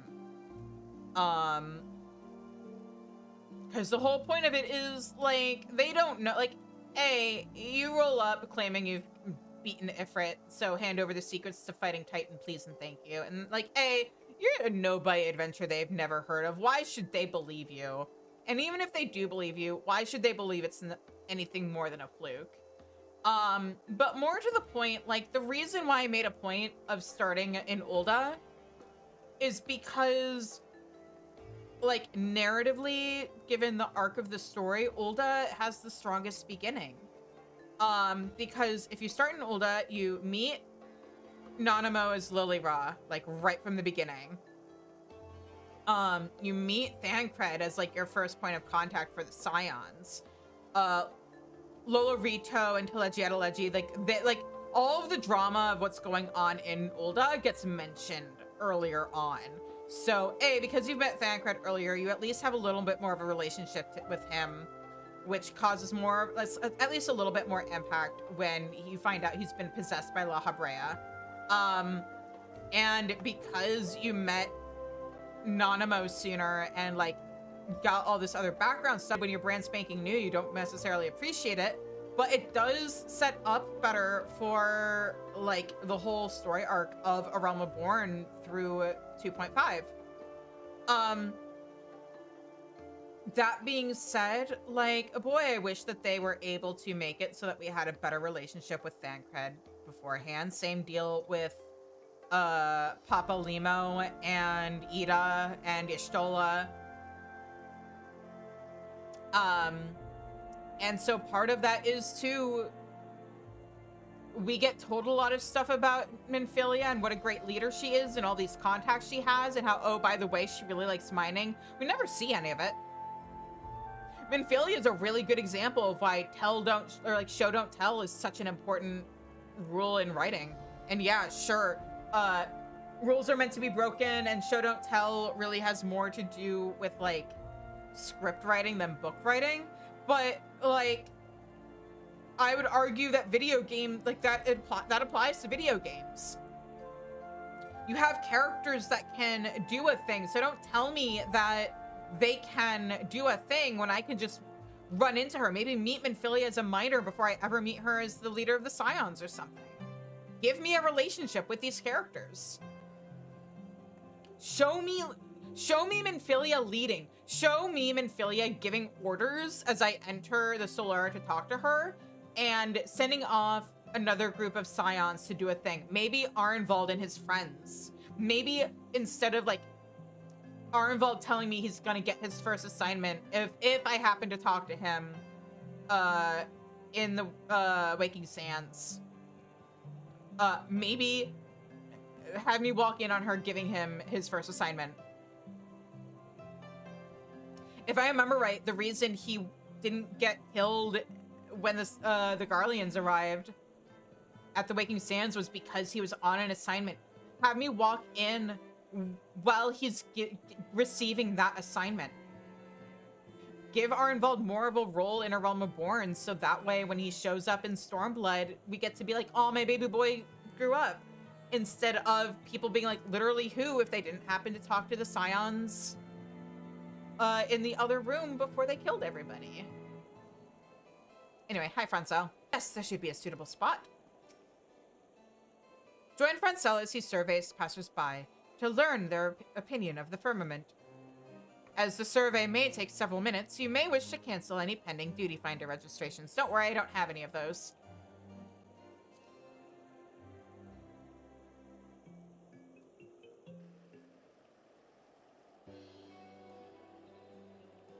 Oh, hey! It's Hilda and her guys. I have your hair on my other character. It would be so funny if I had her hair on this character. That'd be hilarious. I hate to say it, I think I wear it better. Well, well, I came here to get supplies for the watch. And what should I find but a familiar face?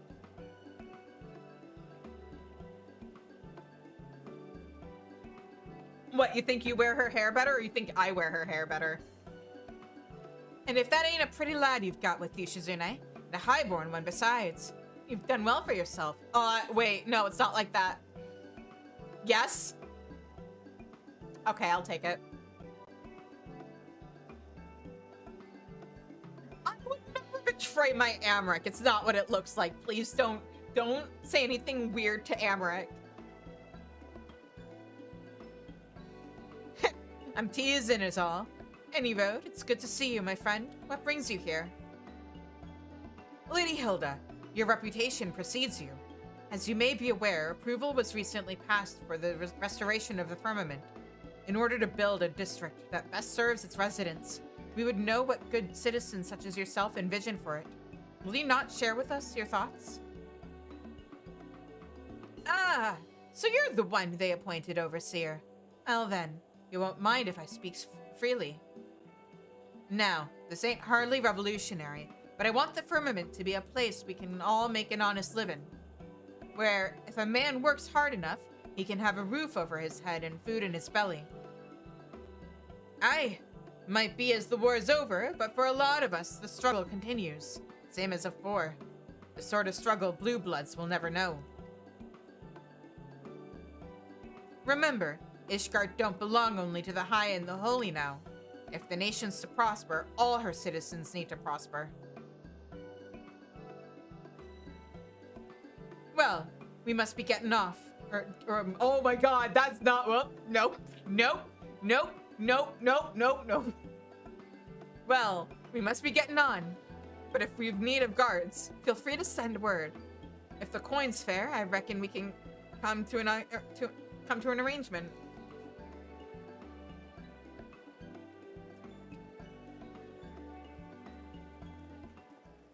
This isn't that kind of game. Oh, hey!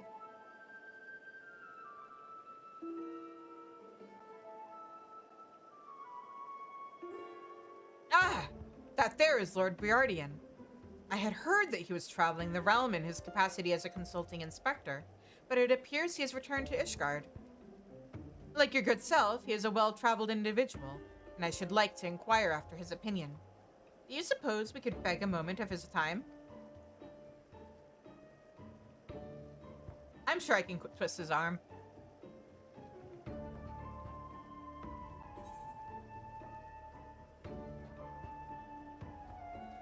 We meet again, Inspector!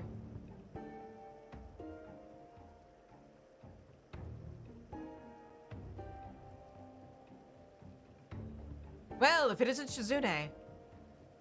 I did not expect to see you here, busy as you have supposedly been of late. Lord Briardian, a pleasure to make your acquaintance.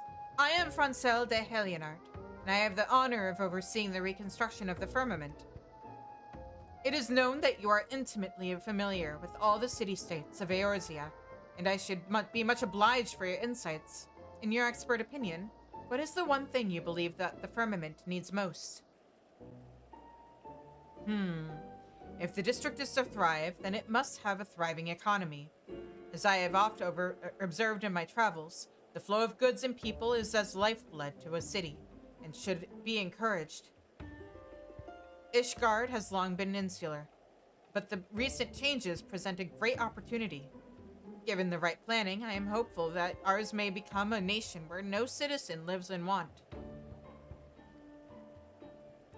I bid you the very best in your endeavors, and should you have need of my investigative prowess, do not hesitate to call upon me. By your leave. Man, I wish we got more quests with him. Oh, one other matter, Shizune. How fares your dim-witted friend? Still living a charmed life, no doubt, and somehow managing to solve cases despite his bumbling. Yeah, I haven't heard from him lately, and I won't for another expansion. What? Actually, let us not speak of the imbecile. I feel my intellect draining away to simply think about him. Please come back.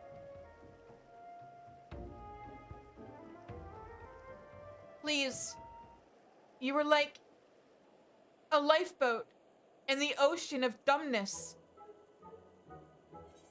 Speaking of ocean of dumbness.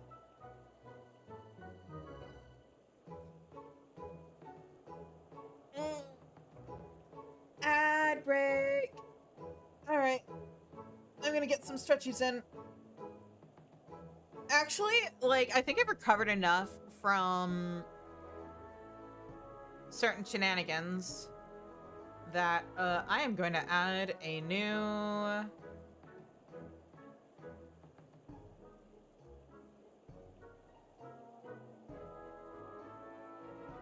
Yeah, you're gonna go in reminders, because close enough.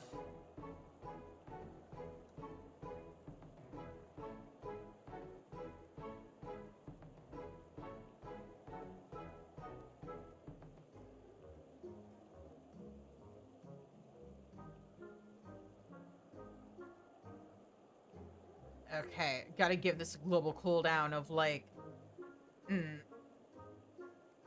let's try 40. Oh wait, hang on, I forgot. StreamerBot does this in seconds. Let me pull out a calculator.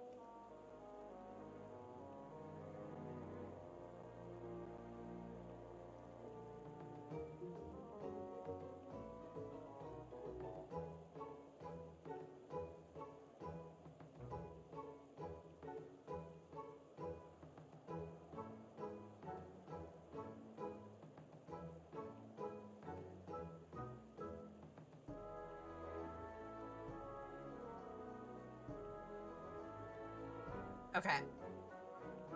We have a new redeem.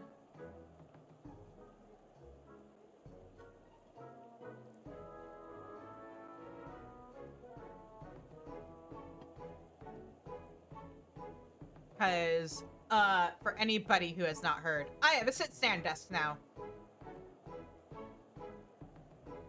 Which means you guys can make me stand. As long as I'm not injured.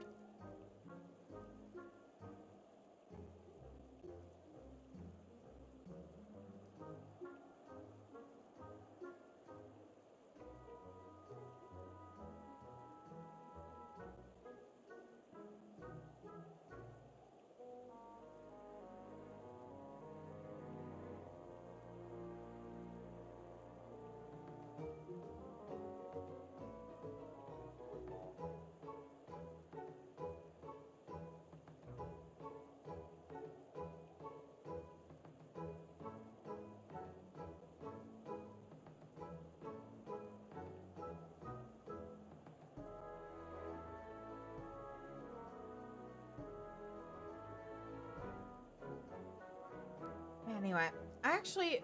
Oh, ad break's over. All right, perfect. Hi, everybody. Welcome back. Nobody tell Amric what I'm about to do. My brave and dashing Lord of Madeleine.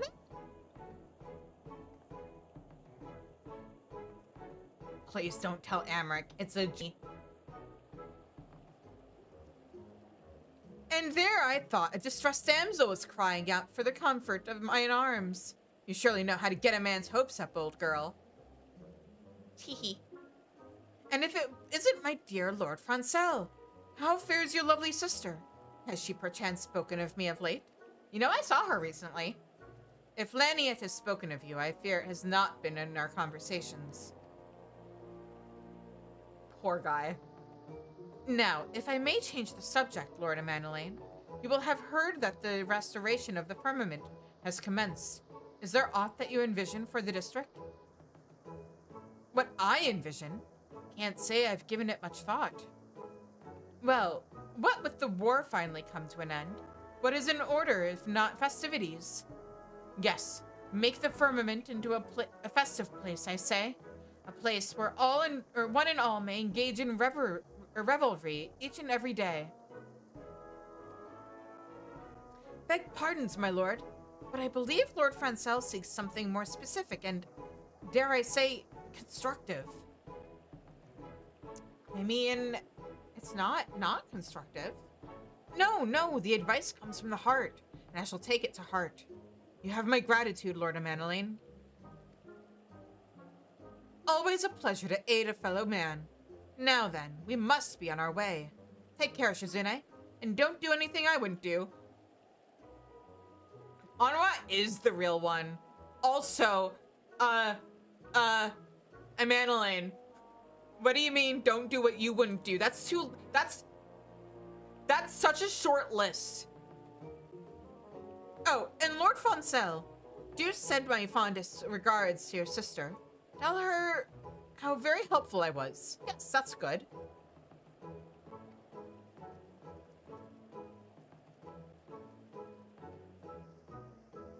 Well, I dare say we have spoken enough, or with enough people. Shall we conclude the surveying and review what we have learned?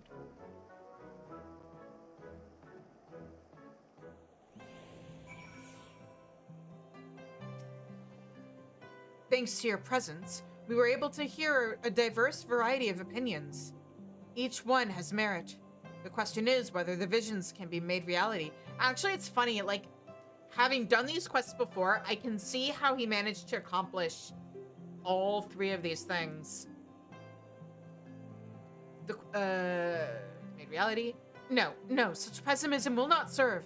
I must have faith and try my earnest best. Now then, for all this talk of the firmament, you haven't been or even seen it, have you? Would you care to inspect it with me? I will be there for a while hence, so please join me at your leisure. Thalmlin will be Thalmlin by the entrance will show you to the district. Oh, and when you see the man, could you mind giving him this? 'Tis bone-chilling work standing there as he does, and it is a little something to keep him warm. Is it money? Money keeps me warm. I could as easily hand it to him, to be sure, but it would be all the more warming coming from the savior of Ishgard. With that, I shall go on ahead. See you in the firmament, my friend. Is it money, Francel? Because I'm told to... Okay, bye.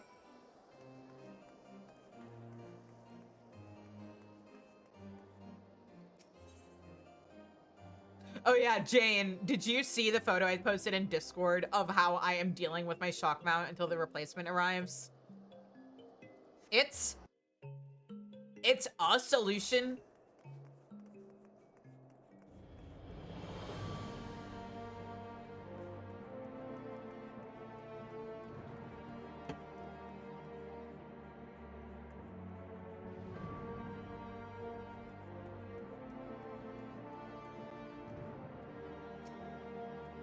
Welcome back, my lady.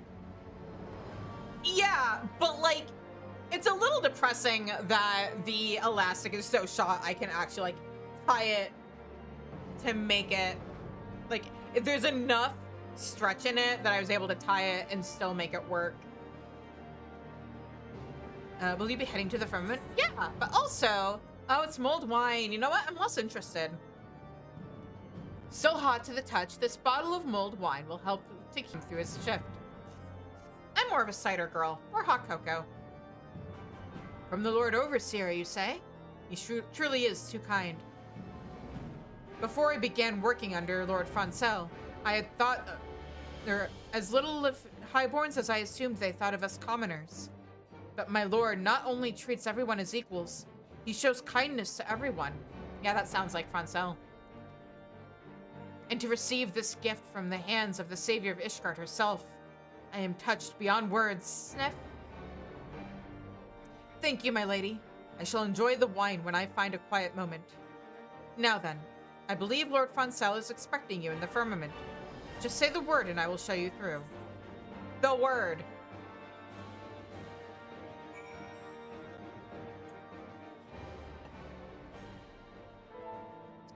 Man, I do wish that how built up this place was tied to your quest progress.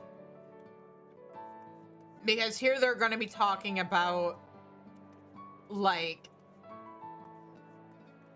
oh yeah, we have to build up the firmament and repair everything because everything is a pile of rubble, but it's not.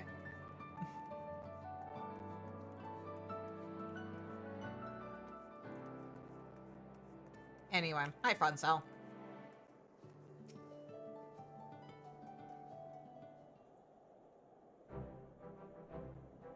There you are, Shizune. I bid you welcome to the firmament. As you can see, the rebuilding itself is complete. This is but the beginning, however. We must now turn our attention to the running of the district. Yeah, this is different dialogue than what I got. I'm a little sad. We have much and more to do, but speaking of to the people has stoked the fires of my determination. I want to make the firmament into a vibrant, thriving district where highborn and lowborn alike may live side by side in harmony. Yet I would be lying if I were I to say the task does not daunt me. There is a limit to what I can achieve, especially given House Halienart's diminished influence. Have I come at a bad time? Papa Edmond! Count Edmond! To what do we owe the honor?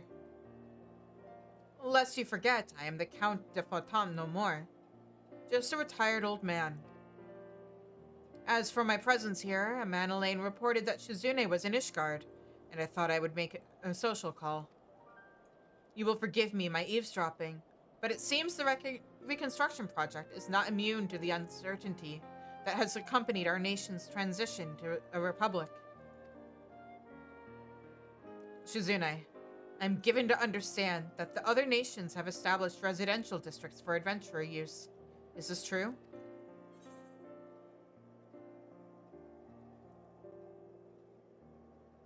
Sorry, I've been living under a rock.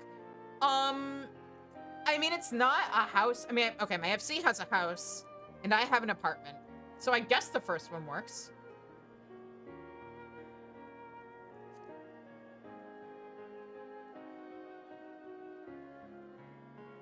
There are districts specifically for adventurer use, and you possess an abode in one such place? I should like to pay you a visit one day, my friend. I mean, it's pretty cramped, but sure. The truth is, our nation is divided by a gulf.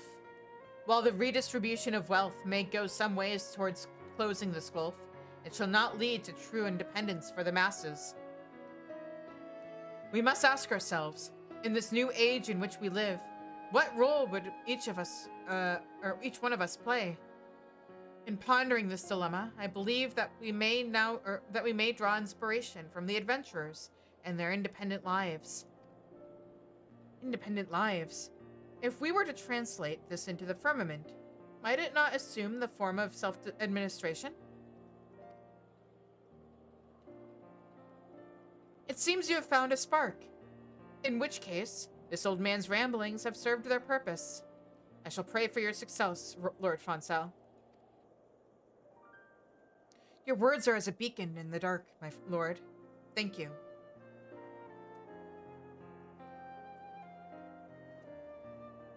Well, Shizune, you seem to be occupied at present, so I will leave you to your tasks.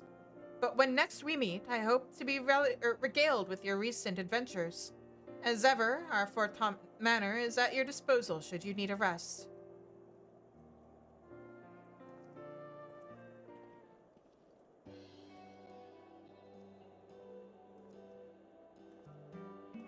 You done talking, Francel?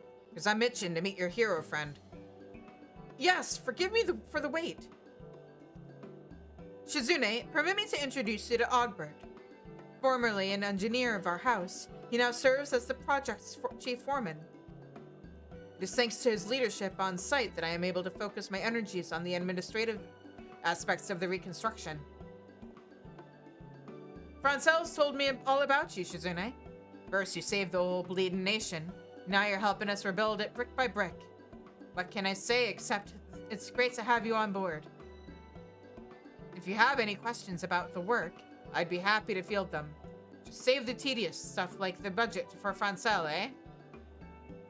Speaking of which, if you can spare another moment, my friend, I should like to consult you on some administrative matters. With all the little tasks demanding my time, I cannot always be present on site, but I endeavor to visit as often as possible. And I hope to see you often too.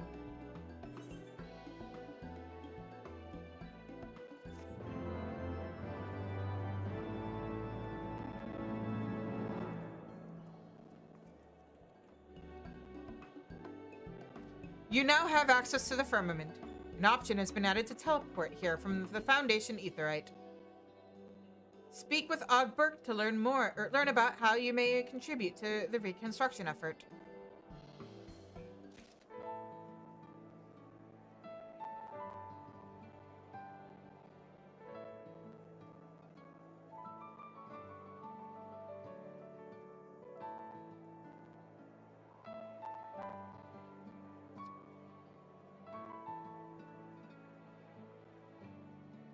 No, I had a list of the quests earlier. Where'd they go?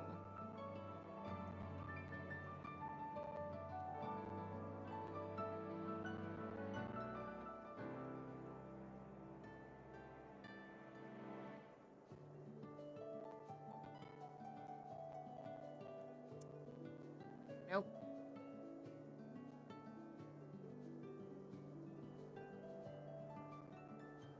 There was a list of quests. Where did they go?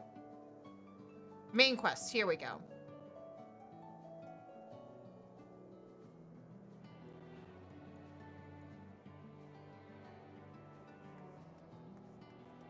Guess I gotta talk to him first.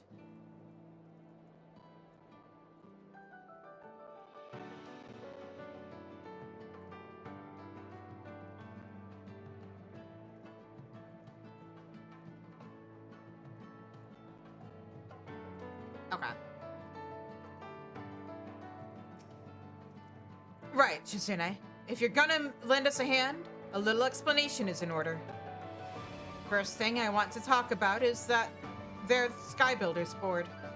Most of what's written there is for newcomers, though I reckon it never hurts for even veterans to give it a look from time to time.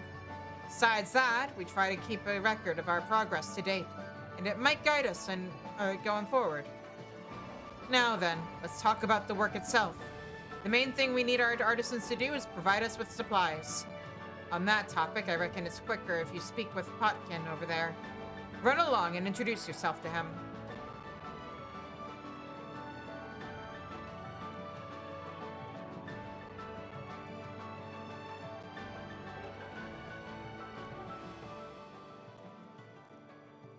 There's supposed to be a statue, right? Based on which crafter did the thing, contributed the most. My Lady Shizune, the chief foreman mentioned that you'd be helping us. It'd be my pleasure to explain the work to you. Though the reconstruction effort itself is complete, we remain in need of supplies for maintenance and upkeep of the firmament. The items you donate will be put to use for building inspection and repair, as well as to provide necessary services to all those who call the district home. Items you wish to donate can be bought or brought to myself. Feel free to ask me anytime about what we seek. Naturally, you'll be rewarded for your contributions. Depending on the item, we'll present you with an amount of Sky Builder scripts. Oh, and I should mention that we've introduced an initiative to provide additional incentive and excitement to collaborators, such as your good self. The initiative takes the form of a game of chance called the Kupo of Fortune. Permit me to give you an overview. When you donate certain items to us, you'll receive a stamp upon the voucher. Once you have collected 5 stamps, you may take the voucher to Lisbeth for your chance to win a splendid prize. Or not so splendid sometimes. If you wish to know more, I recommend you speak with Lisbeth herself. If you're interested in Kupo nuts, I'm afraid I cannot assist. But if you're interested in the Kupo of Fortune, you've come to the right place, Kupo. If it please you, I shall explain how the game works. Upon each Kupo of Fortune card, there are 4 hexagons, each depicting a treasure chest, provided courtesy of our Moogle friends. Playing is simple. You scratch upon a chest of your choice. If the chest holds something from the 1st to 4th prize, congratulations.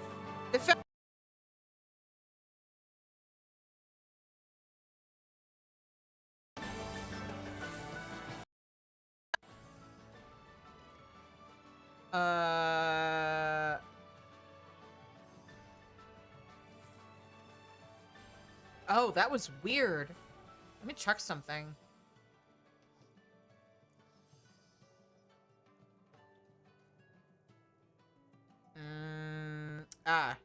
Okay, that was really weird. I don't know if something got... Oh, my webcam isn't working now. Hey, webcam, you good? Oh, is... No, VTube Studio is working fine. But my VTuber isn't even talking. What is going on?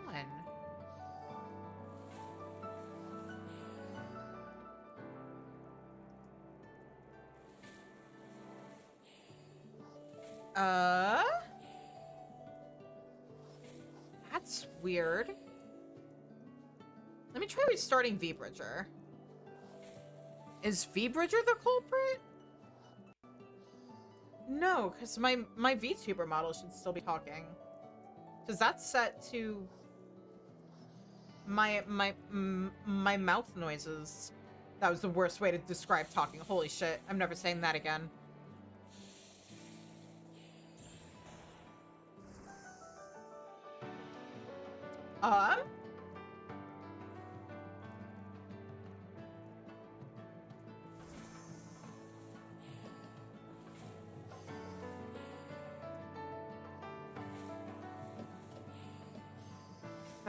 The fuck?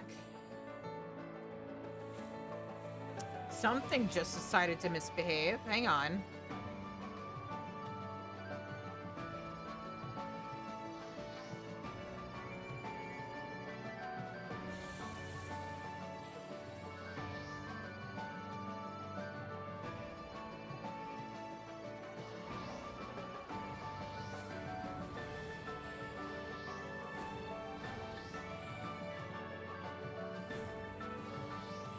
Let me restart VTube Studio. Hang on.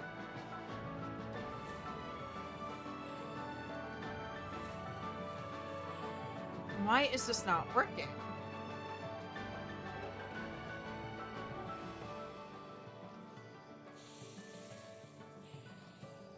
I can't tell if VBridger is being fucky or if something else is going on. That was weird. Okay. Okay, at least she's talking now. Huh.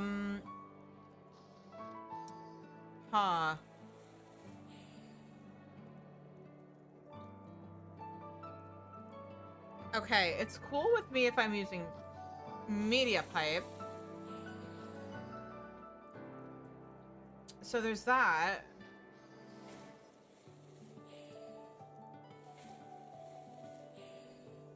Did my graphics card have a fucky wucky? I hope not. Oh well. Alright. Hopefully everything's okay with my computer. Haha. Anyway, let's finish this quest. If the chest blah blah blah, prize is mine. But be fairly warned, a ferocious beast lies in wait for the hapless treasure hunters. Should you find a griffin instead, you must console yourself with a consolation prize. Now, for some important details. The chest on the left holds only second, third, and fourth prizes. Meaning, while you cannot win first prize, neither is there the danger of finding a griffin. 3 chests on the right, meanwhile, can hold any of the 4 prizes, as well as a griffin. Meanwhile, while you have a chance to reap the richest reward, while you have the chance of reaping the richest reward, you may also walk away with a paltry prize. Which side you scratch open is entirely your choice. As the prizes on offer change each time you play, be sure to cast an eye over the prize list before trying your luck. That concludes the explanation. If you wish to review the rules, I will post the information to the Sky Builders board, so please refer to it at your leisure. Oh, and may I ask you if you've been informed about exchanging Sky Builder scripts? If not, I urge you to seek out any for the details.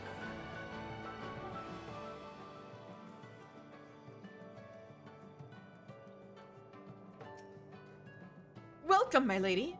You honor us with not only your presence, but your contribution besides. Now, you may have heard that contributing to the cause earns you Sky Builder scripts. These may be brought here to be exchanged for a selection of wares. We endeavor to expand the range of items offered, that we might continue to attract customers or contributors, even now that the reconstruction effort itself has been completed. Aside from donating items, you may also earn scripts by bringing materials gathered in the diadem. Have you been informed about these perchance? If not, Flot Passant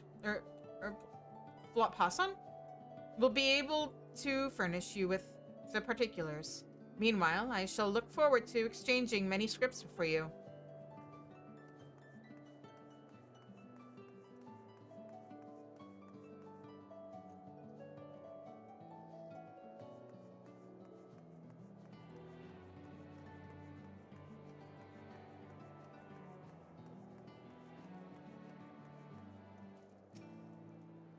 My Lady Shizune, what an honor! How may I serve you this day? You have a mind to employ your gathering skills for the benefit of the restoration effort, you say? Marvelous, marvelous! It shall be my pleasure to provide you with an explanation of our work. As you're doubtless already aware, the firmament's reconstruction demands a veritable mountain of materials. In order to meet this need, it was decided that we would harness the diadem's abundance of resources. Able gatherers such as your good self may venture forth to the isles and bring back materials to be used in the firmament's reconstruction. Given the nature of the isles, however, we must make certain that materials found there are not, shall we say, tainted before we put them to use. To that end, we ask that you bring all items you have gathered to myself for inspection. Those items that are deemed safe will be returned to you with a seal of approval. Unless you wonder, yes, fish are also subject to inspection. By your puzzled expression, I see you struggle to fathom what use the restoration has for fish. You see, the fish that inhabit the diadem are known to consume unusual things, and through inspection, we determine whether a creature holds resources in its belly. Once this is confirmed, you may help yourself to the bounty with a quick spot of desynthesis. Now then, you are surely curious as to what you stand to gain for your troubles. In recognition of the dangers of the diadem, we offer Sky Builder scripts by way of recompense. Furthermore, all materials you find are yours to do with as you please. For whether you choose to sell them to crafters or craft with them yourself, they will ultimately benefit the reconstruction. I just realized my camera tilting. It might be. And that concludes my explanation. If you've a mind to travel to the diadem for this endeavor, pray present yourself to Lord Arvel beside me for further information. I mean, I'm not going to go right now, but sure. Ah, my Lady Shizune, you are welcome. I take it you have received an overview of our part in the restoration effort. It shall be my pleasure to apprise you of all the details. As you are doubtless aware, the diadem is a land where the ether is in constant flux. The phenomenon gives rise to an ever-changing environment. But if there has been one constant, it is that the Isles have always teemed with savage creatures. Yet when I recently journeyed there to investigate a change in the ether, what should I find but the population of dangerous fauna was markedly decreased. Never has it been easier to avail ourselves of the diadem's bounty. Seeing the potential for this development to benefit Ishgard, I presented this discovery to our nation's leaders, who wasted no time in designating the Isles as an official foraging ground for the restoration project. And now we seek those versed in the field of foraging to travel to the diadem and bring back resources needed for the firmament's reconstruction. Lest you worry that pickaxes, hatchets, and fishing rods provide poor protection against these creatures that still lurk in the Isles, never fear. We have measures to keep our valued volunteers safe. Behold, the etheromatic auger, conceived by none other than my lord brother Stephanivian. This ingenious contraption is a marvel of personal protection and resource procurement. Permit me to explain. For those who may not remember, Stephanivian is the guy who gives us the quests and, like, teaches us how to be a machinist, so this tracks. As you know, the Isles of the Diadem are replete with ether. The auger gradually absorbs it as you go about your foraging. Once you have sufficient ether stored, you may unleash a compressed blast of it against a hapless fiend. And presto, the creature is now a bounty of resources. And there you have it. Armed with the auger, we ask that you gather and bring back resources from the diadem. It couldn't be simpler. But to think that my lord brother's creation should benefit my venture, which in turn serves to aid the efforts of our younger brother. Wait, are you also one of their brothers? All for the benefit of our nation. Hang on, are you? I thought you were saying Lord Brother because, oh, Arvel de Halienart, non-playable character, second son of Count Barondian, and brother to Savinian, Laniet, and Francel. Oh, whoops! I didn't realize you were a sibling.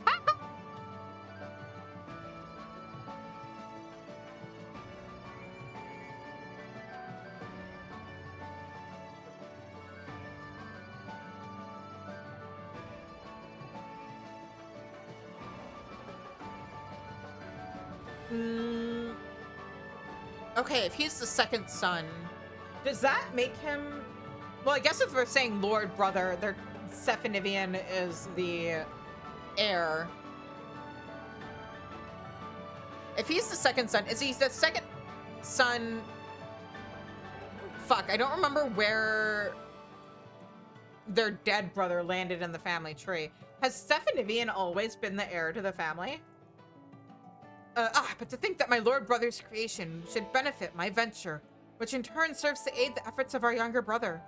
All for the benefit of our nation. Proud am I to call myself a Halienart. But come, my friend. We mustn't dally while honor and glory await. Let us set forth for the diadem at once. Is what I would say, but for the sake of formality, I'm required to introduce you to someone. Behind you and across from the kitchen, there stands Lord Ludovriant. Hailing from a long line of scholars, the man has a gift for numbers, and is charged with tallying skyward scores. If you've a mind to lend us your procuring prowess, you would do well to speak with him. Okay, but, like, what is one of the sons of...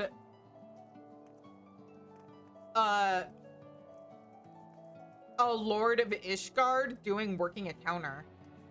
Like, I get there's no highborn and lowborn anymore. Like, we've erased the difference in classes. But, like... still... feels weird. I see them! Yes, I see them! The threads of fate entwine us, binding us together as strongly as chains of mithril. Long have I awaited the coming of one such as you. My apologies. But I am wont to become excited in the presence of peerless artisans. My name is Ludrovian, and I have the honor of tallying Skyward scores. In order to accord greater recognition to our collaborators, we have begun keeping records of your contributions to the restoration effort. By donating items that are exceptionally difficult to obtain or craft, we will earn an amount in Skyward points. Now that the reconstruction effort itself is over, we've shifted our focus to collecting essential items necessary for daily maintenance and upkeep. As such, I continue to tally accumulated scores for our Sky Builders. Past various point thresholds, and it would be our pleasure to reward you with an assortment of gifts as a token of our thanks for your efforts. Should you wish to know your current score at any time, you need only speak with me. If you wish to know more, I would be happy to assist you. For the sake of good form, however, may I trouble you to first report back to Chief Foreman Ogbert?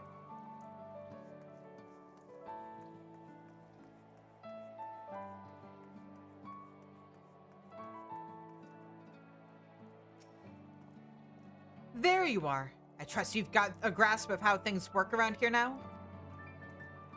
And if you need to review something, the Builders Board's good for that.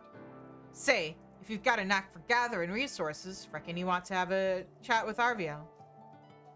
What he has to say is bound to be of interest. And that's all from me for now. I'll let you run along, but let me just say this.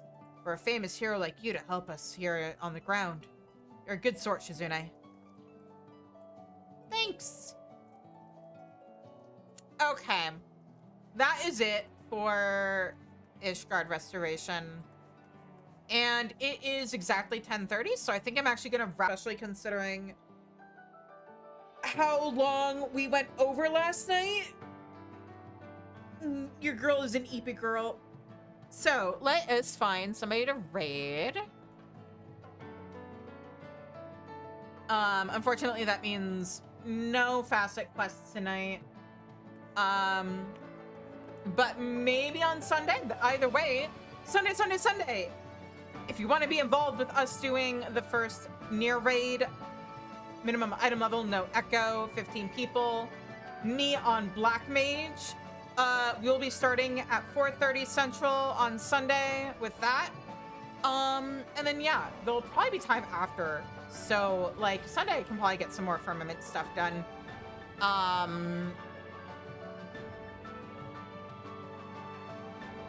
Oh, Citrina's come back to Final Fantasy 14. Okay, let's raid Citrina. She is... Where is she in the MSQ?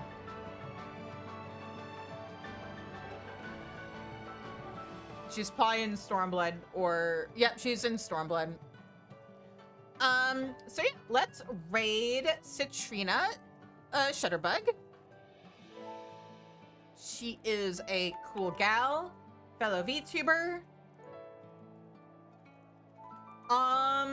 And yeah, until I see you guys again. Oh, also be sure to drop by on Friday for Friday Night Rights starting at 8 o'clock Central. I will also be back with more MSQ and side content nonsense. 7:30 Central next Tuesday and Wednesday. And yeah, be sure to follow me on my socials, Shizuchi's on Tumblr and Blue Sky, and join the Discord for shenanigans, behind the scenes, polls, etc., etc. I still haven't decided. Movie night is gonna be technically March 1st, but it's technically February movie night. Just because of how my schedule worked out. I still don't know what we're watching, so I should probably bring that up in Discord. But yeah. We do a movie night in Discord. We have a lot of fun. It's a cool community. And yeah. So until I see you guys again, hope you have a good night. Stay safe, stay healthy, and take care. Bye-bye. It'd help if I typed raid properly. There.